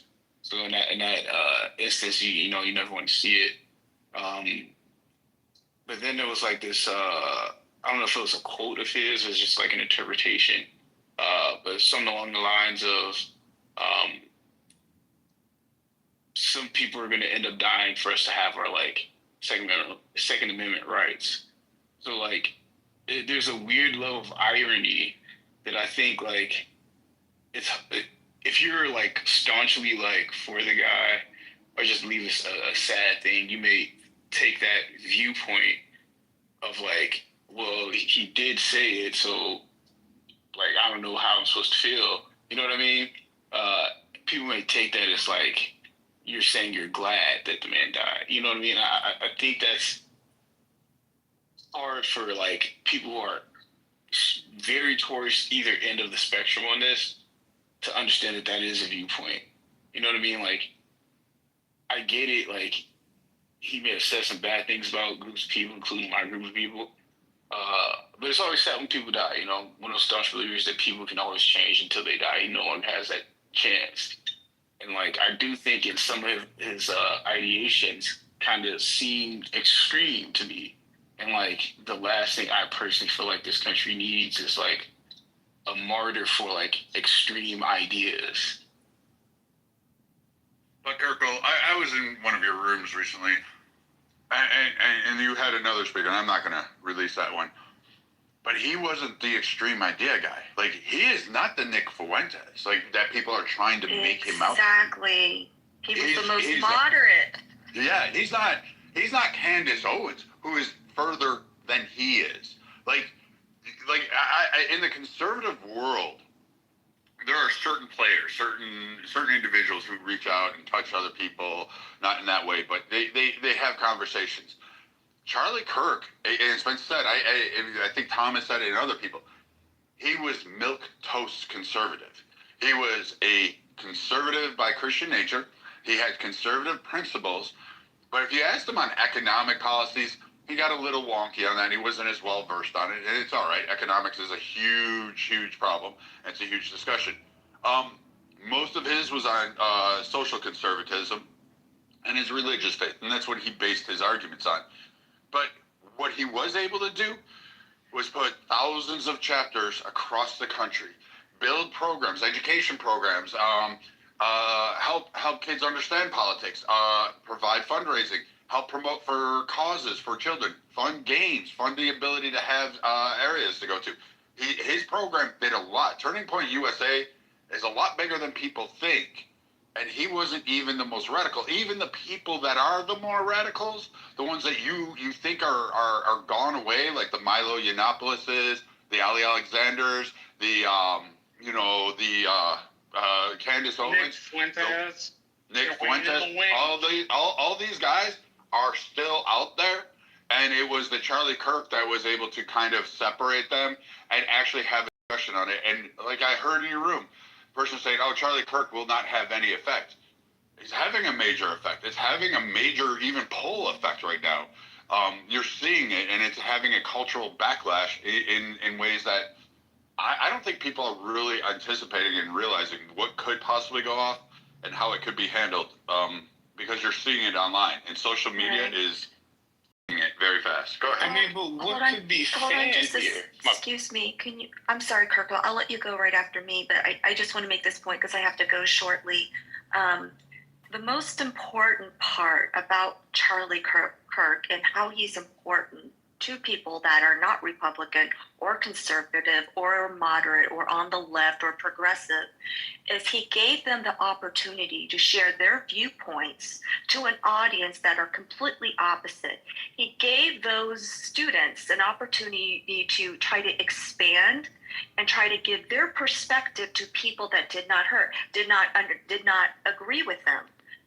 In turn with that, there are people that were on the right side of the aisle saying, okay, well, maybe that person has a point or not. Now, you tell me which conservative is going to go out there and actually allow that conversation to be had to the capacity that Charlie Kirk did.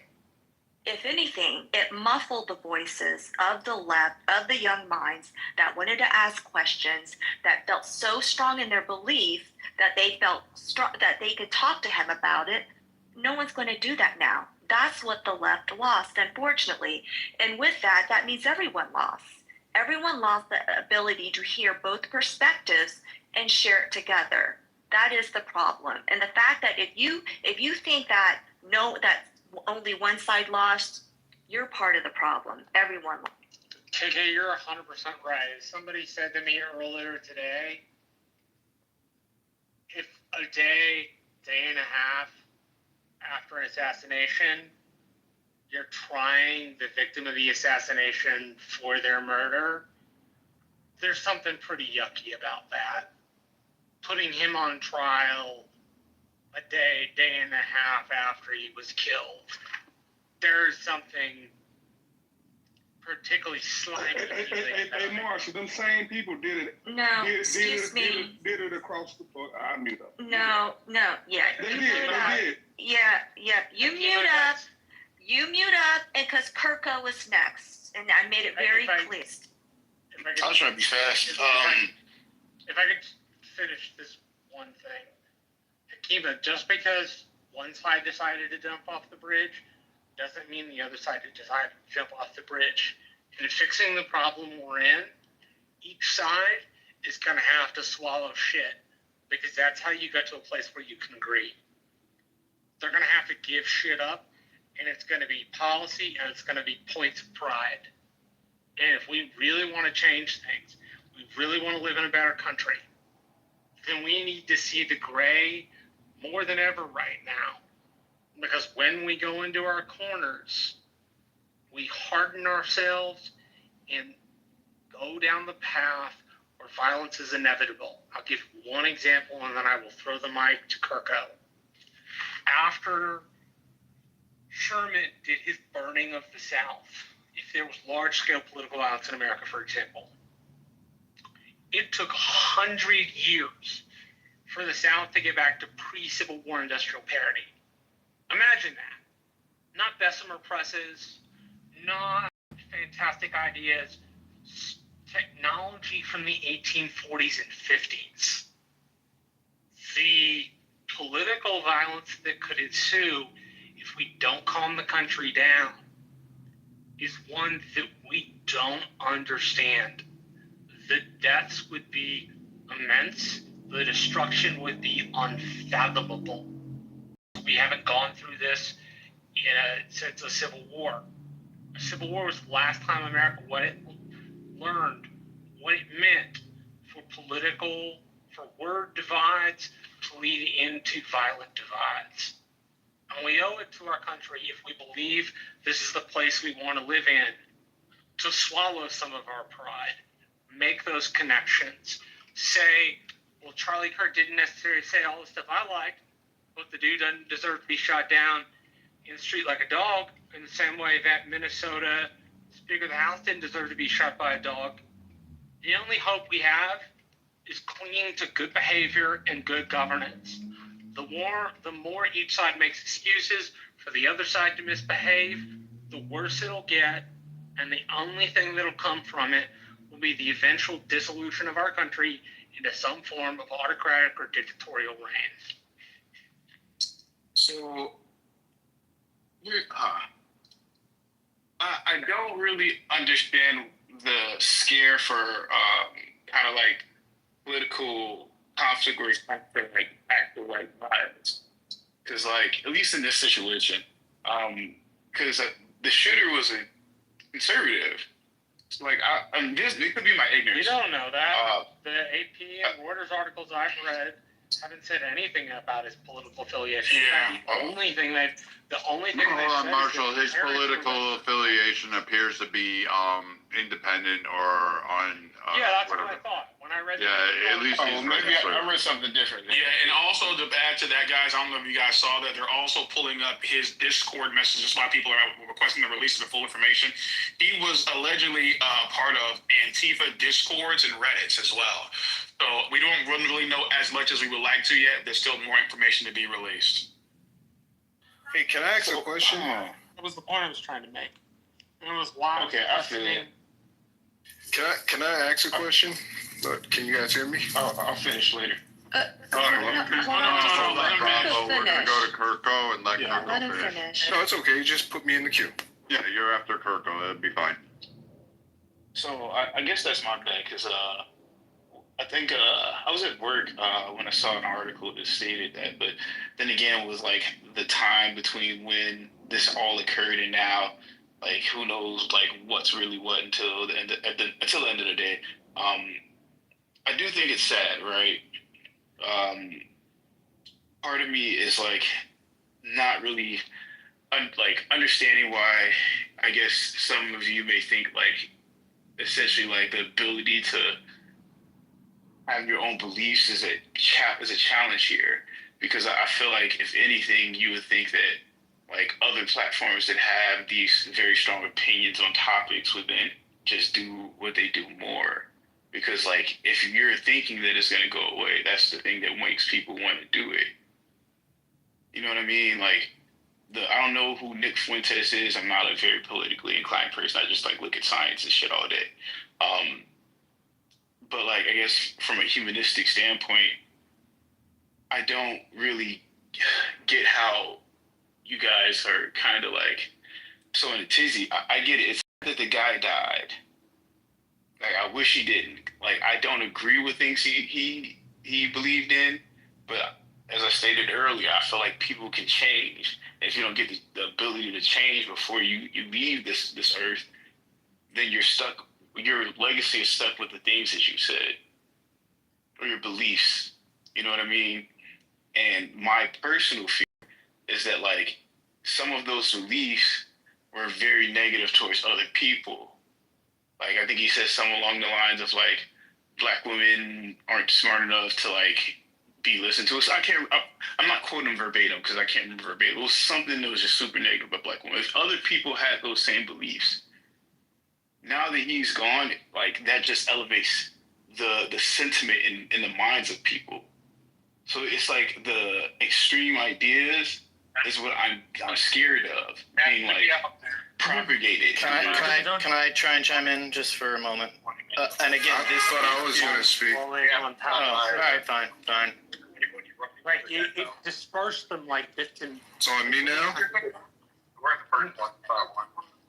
Yeah, it was public Bravo now. Yeah. Somebody's hot micing. I really only had two quick questions. I don't know the temperature of the room, but I think I do. Yeah, somebody's on a hot mic. I think it's Sig. Question real quick. All right, so for like, I'm not black, but I used to be, right? I used to be black, but I'm not anymore. But for those black people that say, hey, this is a fight between the whites, let's just mind our business. I'm wondering, what do you guys think about that? I'm sorry. And then, what does used to be black mean? Well, I used to be considered black, but no longer. And then the other question is, okay, so this guy, you know, like what Kirk just said, he said something about like black women's intelligence and stuff. I listened to some of the stuff he said because I wasn't that familiar with him, but some of the stuff I can see how, you know, he's trying to make a point. But I mean, I disagree with his points, but I can see he's trying to make a point. So the only thing I was wondering, I seen a video where he literally just called the Chinese person, or I don't even know if it was Chinese, Asian person, a chink. He just got mad, upset, and called the guy a chink. Now that's racist. Wait a minute, wait. Can we just a quick question? Brad's already said this. Brad's already brought this up. See, I just came in. I don't know. I just came in the room. I know, that's why I'm just bringing it up. I believe the person that he was referring to's name was Chink. From what I'm gathering. No, the guy's name wasn't Chink. I watched the video. He didn't know the guy. He kind of got into it with him in the debate, and then he jumped up and just started screaming, you know, you chink, and like he didn't say like chink like that's his name. He called him. He said, "You chink." He's like, I'm sacrificing doing all of this. Like it was pretty testy. And here's the thing. I don't think anything is wrong with racism. I'm a racist. There's nothing wrong with racism as long as it's not harming anyone. He was talking to Cenk Uygur, and he was calling his name Cenk. His name is Cenk Uygur. Yeah, I don't think the guy's name is Cenk Uygur. But he's the host of the if that's true, that's his name, Cenk Uygur. Oh, he's okay, like guy. Yeah, all right, so they know that's each other, true. and Cenk was heckling him, and so he stood up and he said, "I know you, Cenk." And so they know each other, and they're political rivals, but his name is Cenk, and he's not even Asian. He's Turkish. It's spelled C-E-N. It's spelled C-E-N-K. Right, but in Turkish it's pronounced Cenk. Oh, all right. See, now things like easily yeah, and I'm glad that was cleared up because I didn't know that the guy's name was Chink, right? Not like Cenk, but some people. That's the same thing. I just said that. No, Cenk, not Chink. Slight, whatever. It's close enough. Oh, it's different. It's Cenk with an E, like Cenk, not Chink. But the point is people heard him and people heard Chink. Yeah, and people thought, because when I'm looking at it, like there was like subtitles at the bottom and it said Chink. Here, so yeah. Yeah. Okay, I can see how that works. All right, but whether or not, like, okay, so if you guys can, if anyone can address the first question about him. Wait, what the fuck was my first question? Damn, bro. I just got, we just went down a whole road and I just got off track. He was racist. Oh, yeah. No. The first question was about, like, black people in the black community saying, hey, this is a fight between the whites. Leave us out of it. How do you guys feel about that? You want us to say it's a fight amongst the white people? No, I'm not saying you say that. I'm saying, like, for the black community that does say that, what do you think? I will say this to all people of all races and all cultures. This is not about race. This has nothing to do with race. You want to make it about race, I plead with you. You will not like the outcomes of this. You will not like the results. You may think you're all big and bad and tough. You may scream and cry the loudest. But you will not. You ever seen Montgomery, Alabama videos? Like, that didn't go well for the white. Yeah. Okay. What the fuck does Montgomery Hold on, Marshall. Hold on. Well, he's the one that brought up, hey, you guys want to fight? Dude, you guys queued up while I'm talking. You ain't got no wins. Hey, no one said. Jesus Christ, decorum, man. Like literally learn. You don't want this. There are more white people. There are more powers. There are more people that'll sit there. You already have a problem in communities with black fatigue. That is a real fucking thing that is sweeping across. And it's not just white people. It's Hispanic and it's Asians. You have a multi-melting pot of people that are already fed up with a lot of the narratives and the BS. If you want to push that trope and make this all about race and own it, then that onus is going to be on you. And the ramifications from that, you're going to scream, we didn't ask for this. There are millions, and I wouldn't want that. This is about ideological differences. This is about the fact that a man was speaking, and regardless of whether or not you agreed with him, whether or not you didn't, he offered you a microphone and an opportunity to debate him. Whether he was wrong, right, or indifferent, whether you liked his viewpoint or not, he didn't say go kill somebody. He didn't preach harm. He didn't ask people to commit violence. He said there was something wrong, and he was diagnosing it, and people felt a certain type of way when he brought up topics because we're supposed to have codes in America, apparently. And guess what? Somebody shot him for that. But if you want that race thing, I'm going to warn you, it's probably not going to go the way you want it to. All right. Okay, is anyone going to speak to the question? Because he's talking about something I'm not even talking. I'll say this. I don't think most people care, bro. That's the thing. I don't think people care about black people saying that's white folks' business. I don't think most people care. I don't think they really do, to answer your question. And honestly, for those in the chat that you said that oh, no, we ain't scared. You are fucking scared because you know what? Every day on this app, every day on social media, what is the first thing? Pay us our reparations. Pay me this. Oh, the white man's oppressing me. The white man does this. I hear it. Everybody's heard it. For 5 years on this app, I have heard it. Everything about the white man keeps you down. Everything about this. The white man blocks this. I can't get wealth. I can't do this. I've heard it. Every single person that's on this stage has heard it for fucking years. You see it on social media.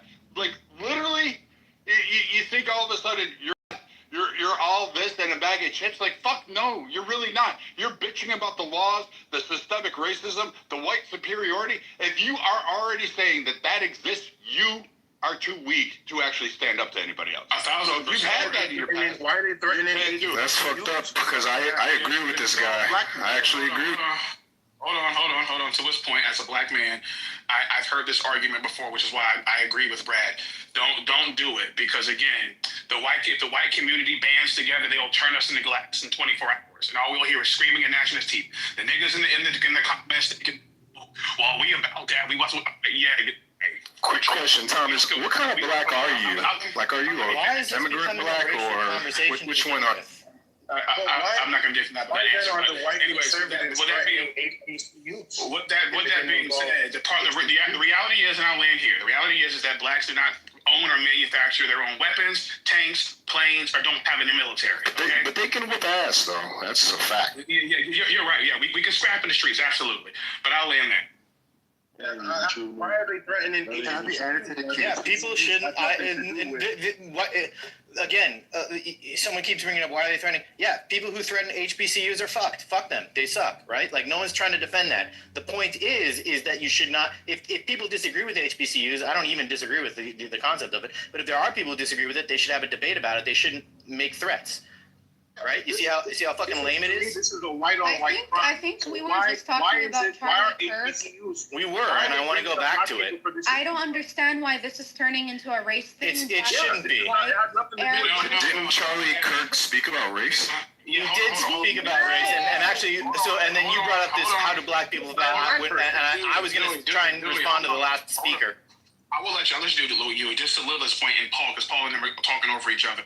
Lilith, the reason that Paul's bringing that up is because there have been bomb threats and other things called into HBCUs. That's why they're saying, because of the situation happened with Charlie Kirk, they're saying that people are basically kind of losing it and willing to, because again, people, I don't understand.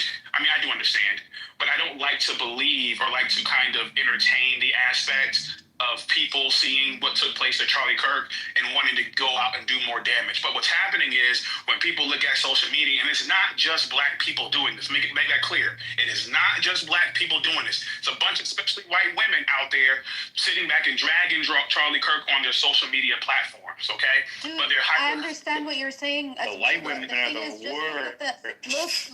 Look at the Black Lives Matter movement. That whole movement was a fucking sham. That whole movement was funded by Soros and paying black people to go and protest and to go and riot and to do stupid shit that made them look really bad when there is a lot of intelligent black people out here in the United States.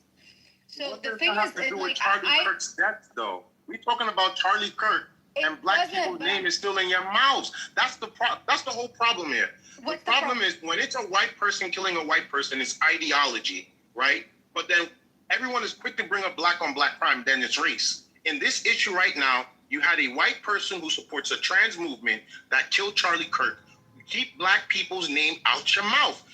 Every 5 seconds, we're hearing about black people. Charlie Kirk was by a trans person. Charlie Kirk wasn't killed by a black person. Charlie Kirk wasn't killed by Black Lives Matter. So let's stick to why white people. Let's wait a minute, Lilith. Let's stick to why white people are going to people's houses or going to events, killing politicians on both sides. Whether it's a Democrat, whether it's a Republican, there's an issue here. So let's stop bringing up black people and stick to the issue. I don't think any white people brought up. I don't think any of the white people here brought up black people. I think it was the black people that are talking about it and making it a black discussion and a black topic. Black people had nothing to do with this. Yeah, well, I say to Paul. Just respond to the last. Yes, I'll let you respond to that. The thing is about, but to Paul's point, the reason why people keep bringing up black folks is, again, black folks like to insert themselves in this. And I'm not going to act like they have not. They have. Black people have made rooms. Black people have got on the social media. And black people have made it their business to sit back and comment on what happened to a white guy that got blown with his children. So if black people want to collectively say, this is not a fight, this is white folks' business, stay the fuck out of their business then. Don't sit back here and get upset when white people start getting upset that black people, you see black folks going and trying to sit back and give the 2 cents about he was racist, he deserved this shit, we're going to dance on his grave, he burned it. That is, again, like I said, it's not just black folks, but black folks inserted themselves into this as well. Let's just be honest. But hold on, at the same time, like, how can you expect He made his whole platform on demonizing like black people. So why wouldn't black people? Don't complain.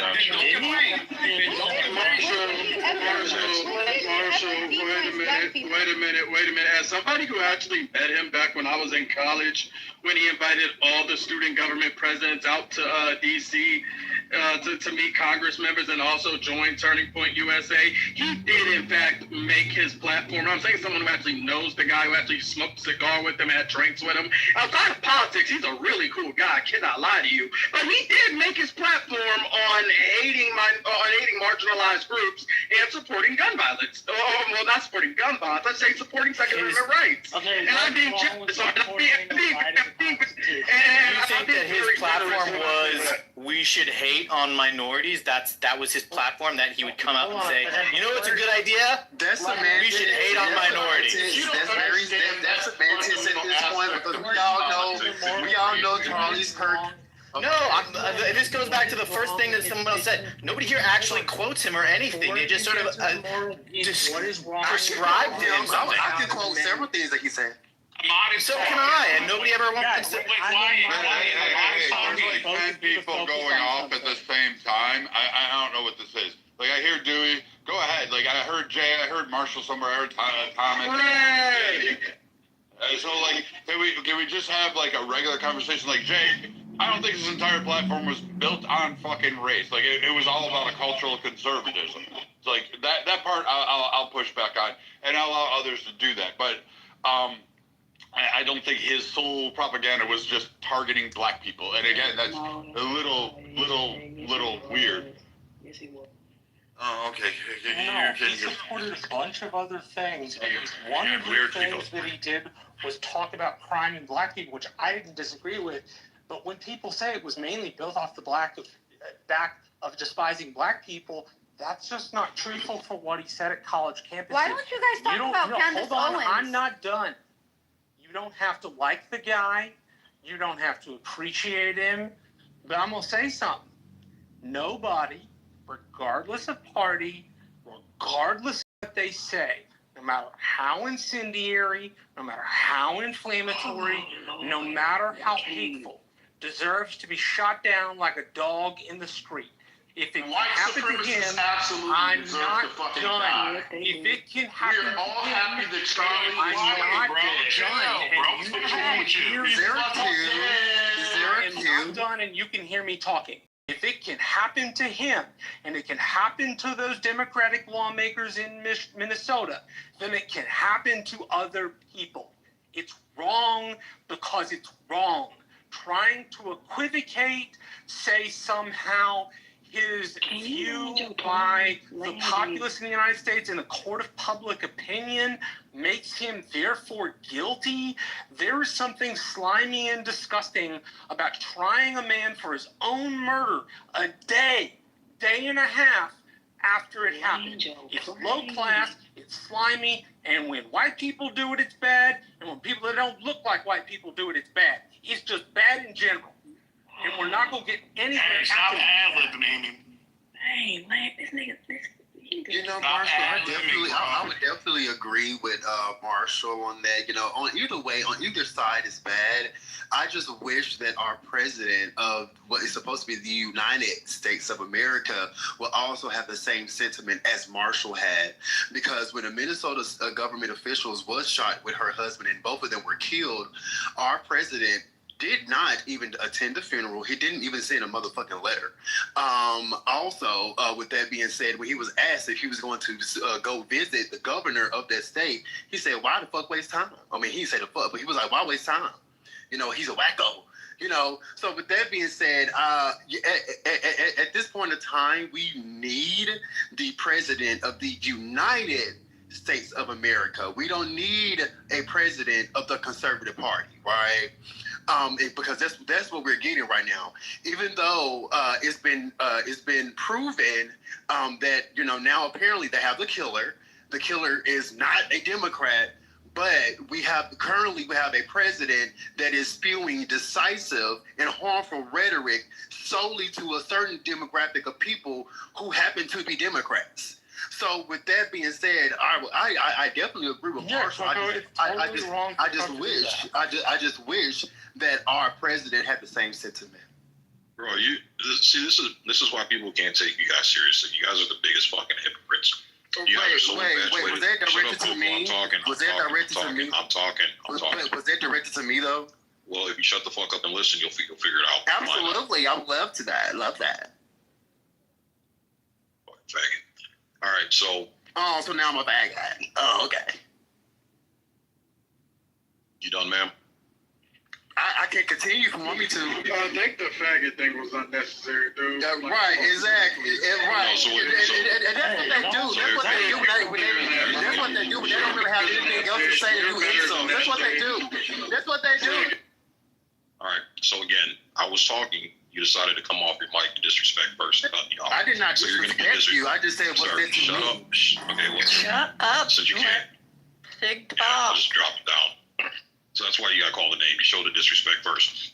And just like, I mean, this is your guys' mentality. You guys start shit first, and then you guys cry like bitches when people respond back based on your bullshit.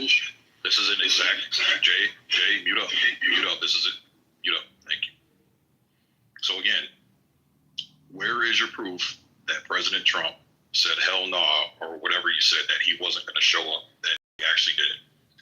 Because we just had a gentleman up here say that he was Charlie Kirk calling someone a chink, didn't realize the man's name was Chink. So this is just proof, and a prime example of how you guys get things misconstrued, and you guys spin these narratives, and they end up becoming dangerous because you guys talk. So, Donald Trump was asked by a reporter if he was going to speak, and I will find a link and I will put it in the chat in regards to the actual video footage of him saying that he was not going to speak with the governor of that state. He said literally, quote unquote, why waste time? That's what he stated. Yeah, put it in the chat. All right, thank you. That's what he said. Thank you. Whoever put the link in the chat, thank you so much. Because usually we have people like him that love to run their motherfucking mouth without doing their research first. Jesus Christ, hold on. So first off, Donald Trump had cited, he went on TV. This is part of like what I hate too. And Coco, you should know better than this. You do know better than this. His first statement was that political violence and violence of any kind attributed in this way to any people will not be tolerated in the United States of America. People should not be living this way. However, you are correct. When it was asked if he would reach out to Minnesota Governor Tim Walz, Trump dismissed the idea and said, Walz is kind of whacked out, and anything I do or say, in his words are, it would be a waste of time for me to really speak with him. It received backlash. But the issue isn't the fact that he had to call Walz. Walz had nothing to do with the senators. And in fact, it wasn't a Republican that went through and did all that shit. Especially if you start looking at the evidence in the car and all that stuff, you're kind of like, this is a deranged appointee that was promoted up, which, again, like, everybody wants mental health checks on guns, but they didn't want mental health in our fucking politics. But this guy managed to get in there, had no King's protest papers all over his shit, hated Donald Trump and all this stuff, and killed these two individuals for what? Voting against the way he didn't like. So this was angered across the spaces. The problem is that a lot of people on the left at the time of this came out and said it's the Republicans' fault. Now, I remember having these discussions and saying it's because of you Republican tards and all these, you Trump, you maggots, and all of this stuff. It was not that. I don't hold any of that shit. I think it's despicable that those two couldn't vote in representative of their delegates and how they felt was the best way to represent their delegation, and they got killed for it by some fucking piece of shit. I also think Charlie Kirk getting shot by this piece of shit is still, that guy's a piece of shit. These things can both be true. Should Trump have called Walz? Maybe. I don't know. Walz said a lot of fucking heinous shit about Trump, and Trump, for all facts and figures, he's kind of petty about that shit. He holds a grudge a little bit.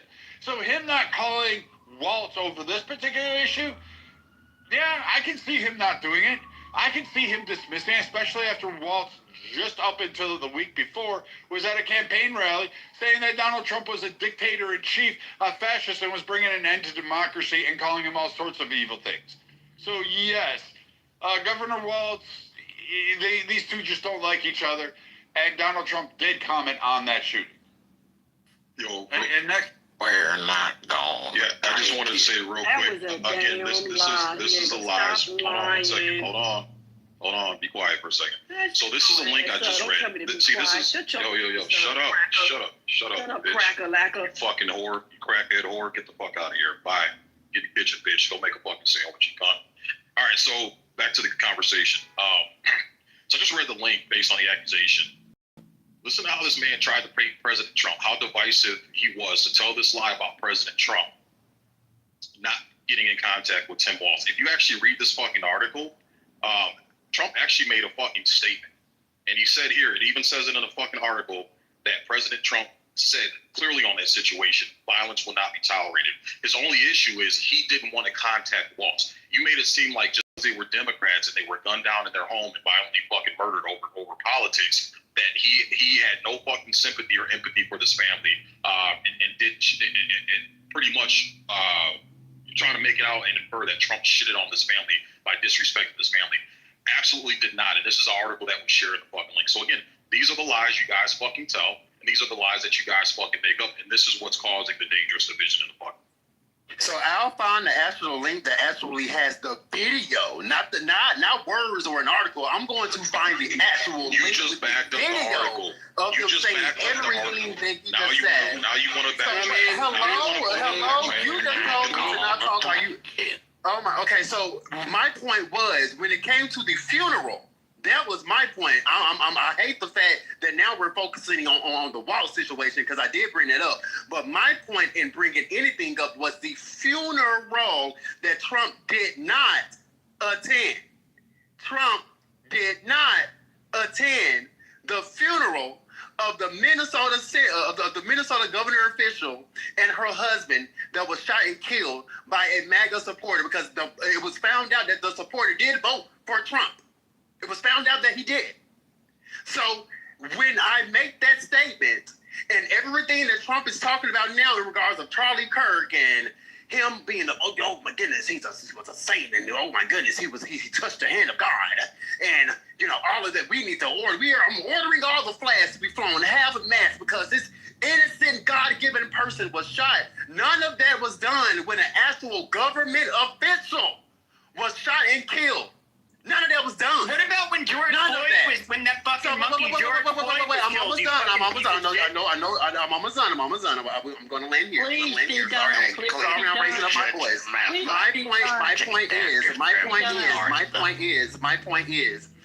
My point is, when an actual government official that was on the opposing side was shot and killed by a person who voted for Trump, he didn't even go to the funeral. He didn't send no roses. He didn't send a letter. He didn't really do anything. He probably didn't even live. Why are you talking? I'm trying to hurry up the land, but you people keep interrupting me. Why are you talking? Why are you talking? Why are you talking? Why are you talking? Why are you talking? Why are you talking? Why are you talking? Why are you talking?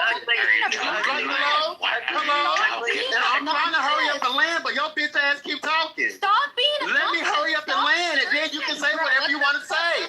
I was literally almost done until you got off mute. Go. This is the fucking problem. You turn obnoxious. You can't. Why can't he gotta finish? fucking calm down.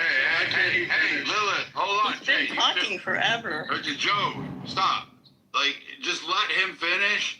And then I'll let whoever goes afterwards. The problem is he doesn't finish, Brad. He just keeps talking. He could have finished if y'all shut up. Hey, stop. Hey, I don't need your help.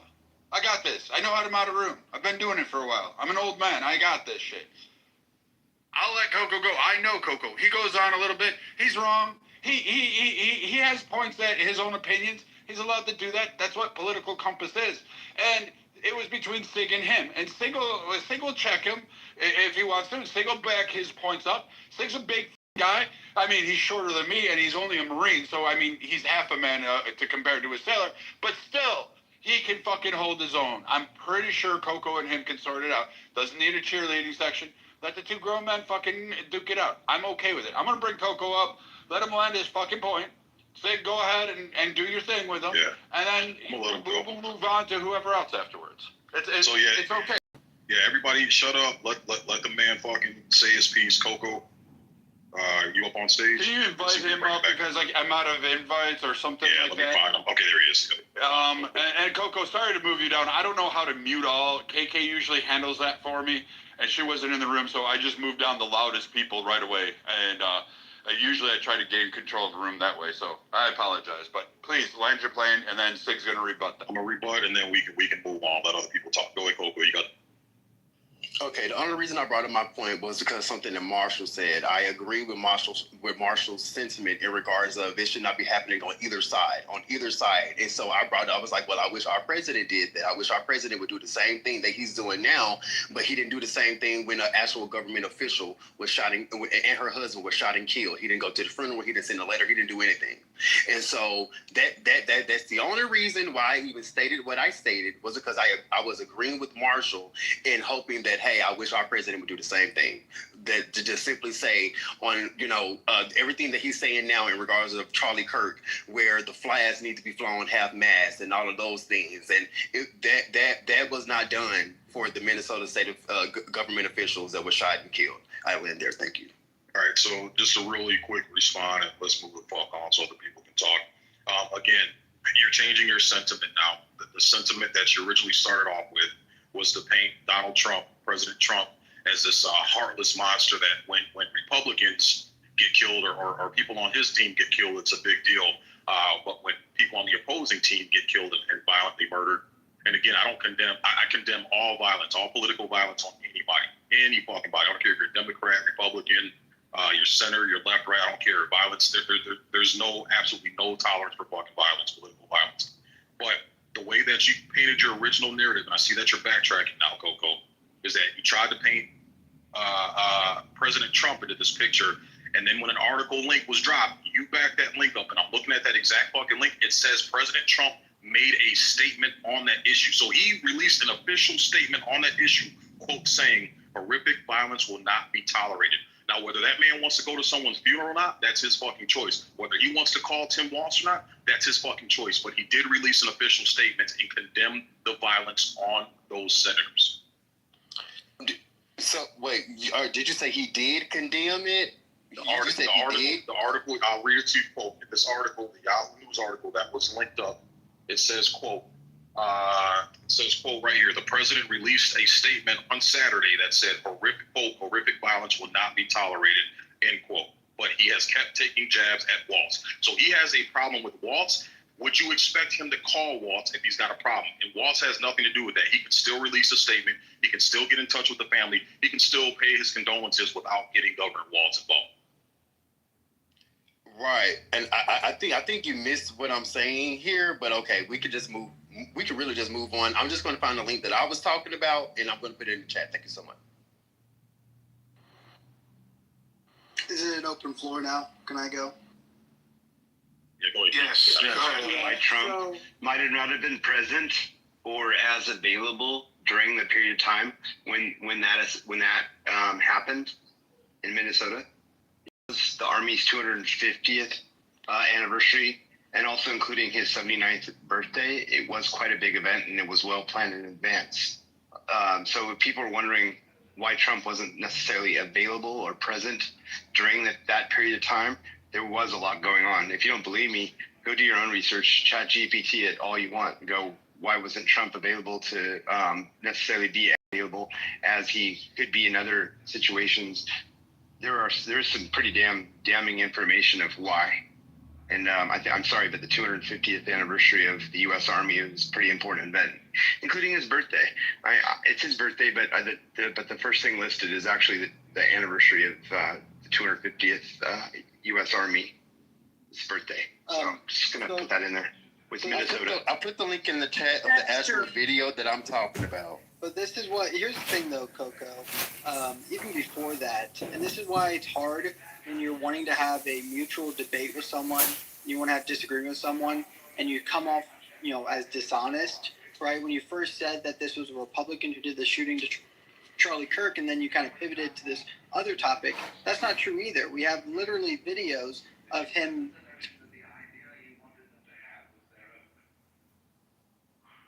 Wait, did he go out? Yeah, I think it went out. No. I booted him from the room. That was Keegan. You're not gonna come up.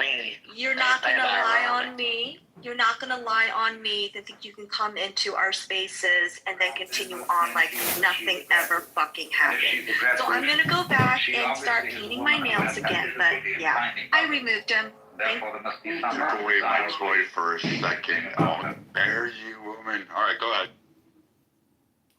Yeah, I put the link in the chat of the video that I'm referring to come to for better context of what I'm talking about. And to be quite honest with you, I had brought this same the same topic up in another room to where former President Biden went to the funeral. Of course, he kneeled down at the coffin or whatever have you. Now, I would think that the current president of the United States of America would be a governor. This isn't like an influencer. This isn't like a podcaster. This isn't just a regular person. This is an actual government official, a senator that was shot and killed by someone who by a MAGA. He was a MAGA supporter. He did vote for Trump. I'm not trying to put any light on a Republican as any bad light, but the person who shot them motherfuckers was a MAGA supporter. That's what he was. I'm not trying to shine a bad light on MAGA, but I'm just stating a fact that he was a MAGA supporter and he shot and killed their ass.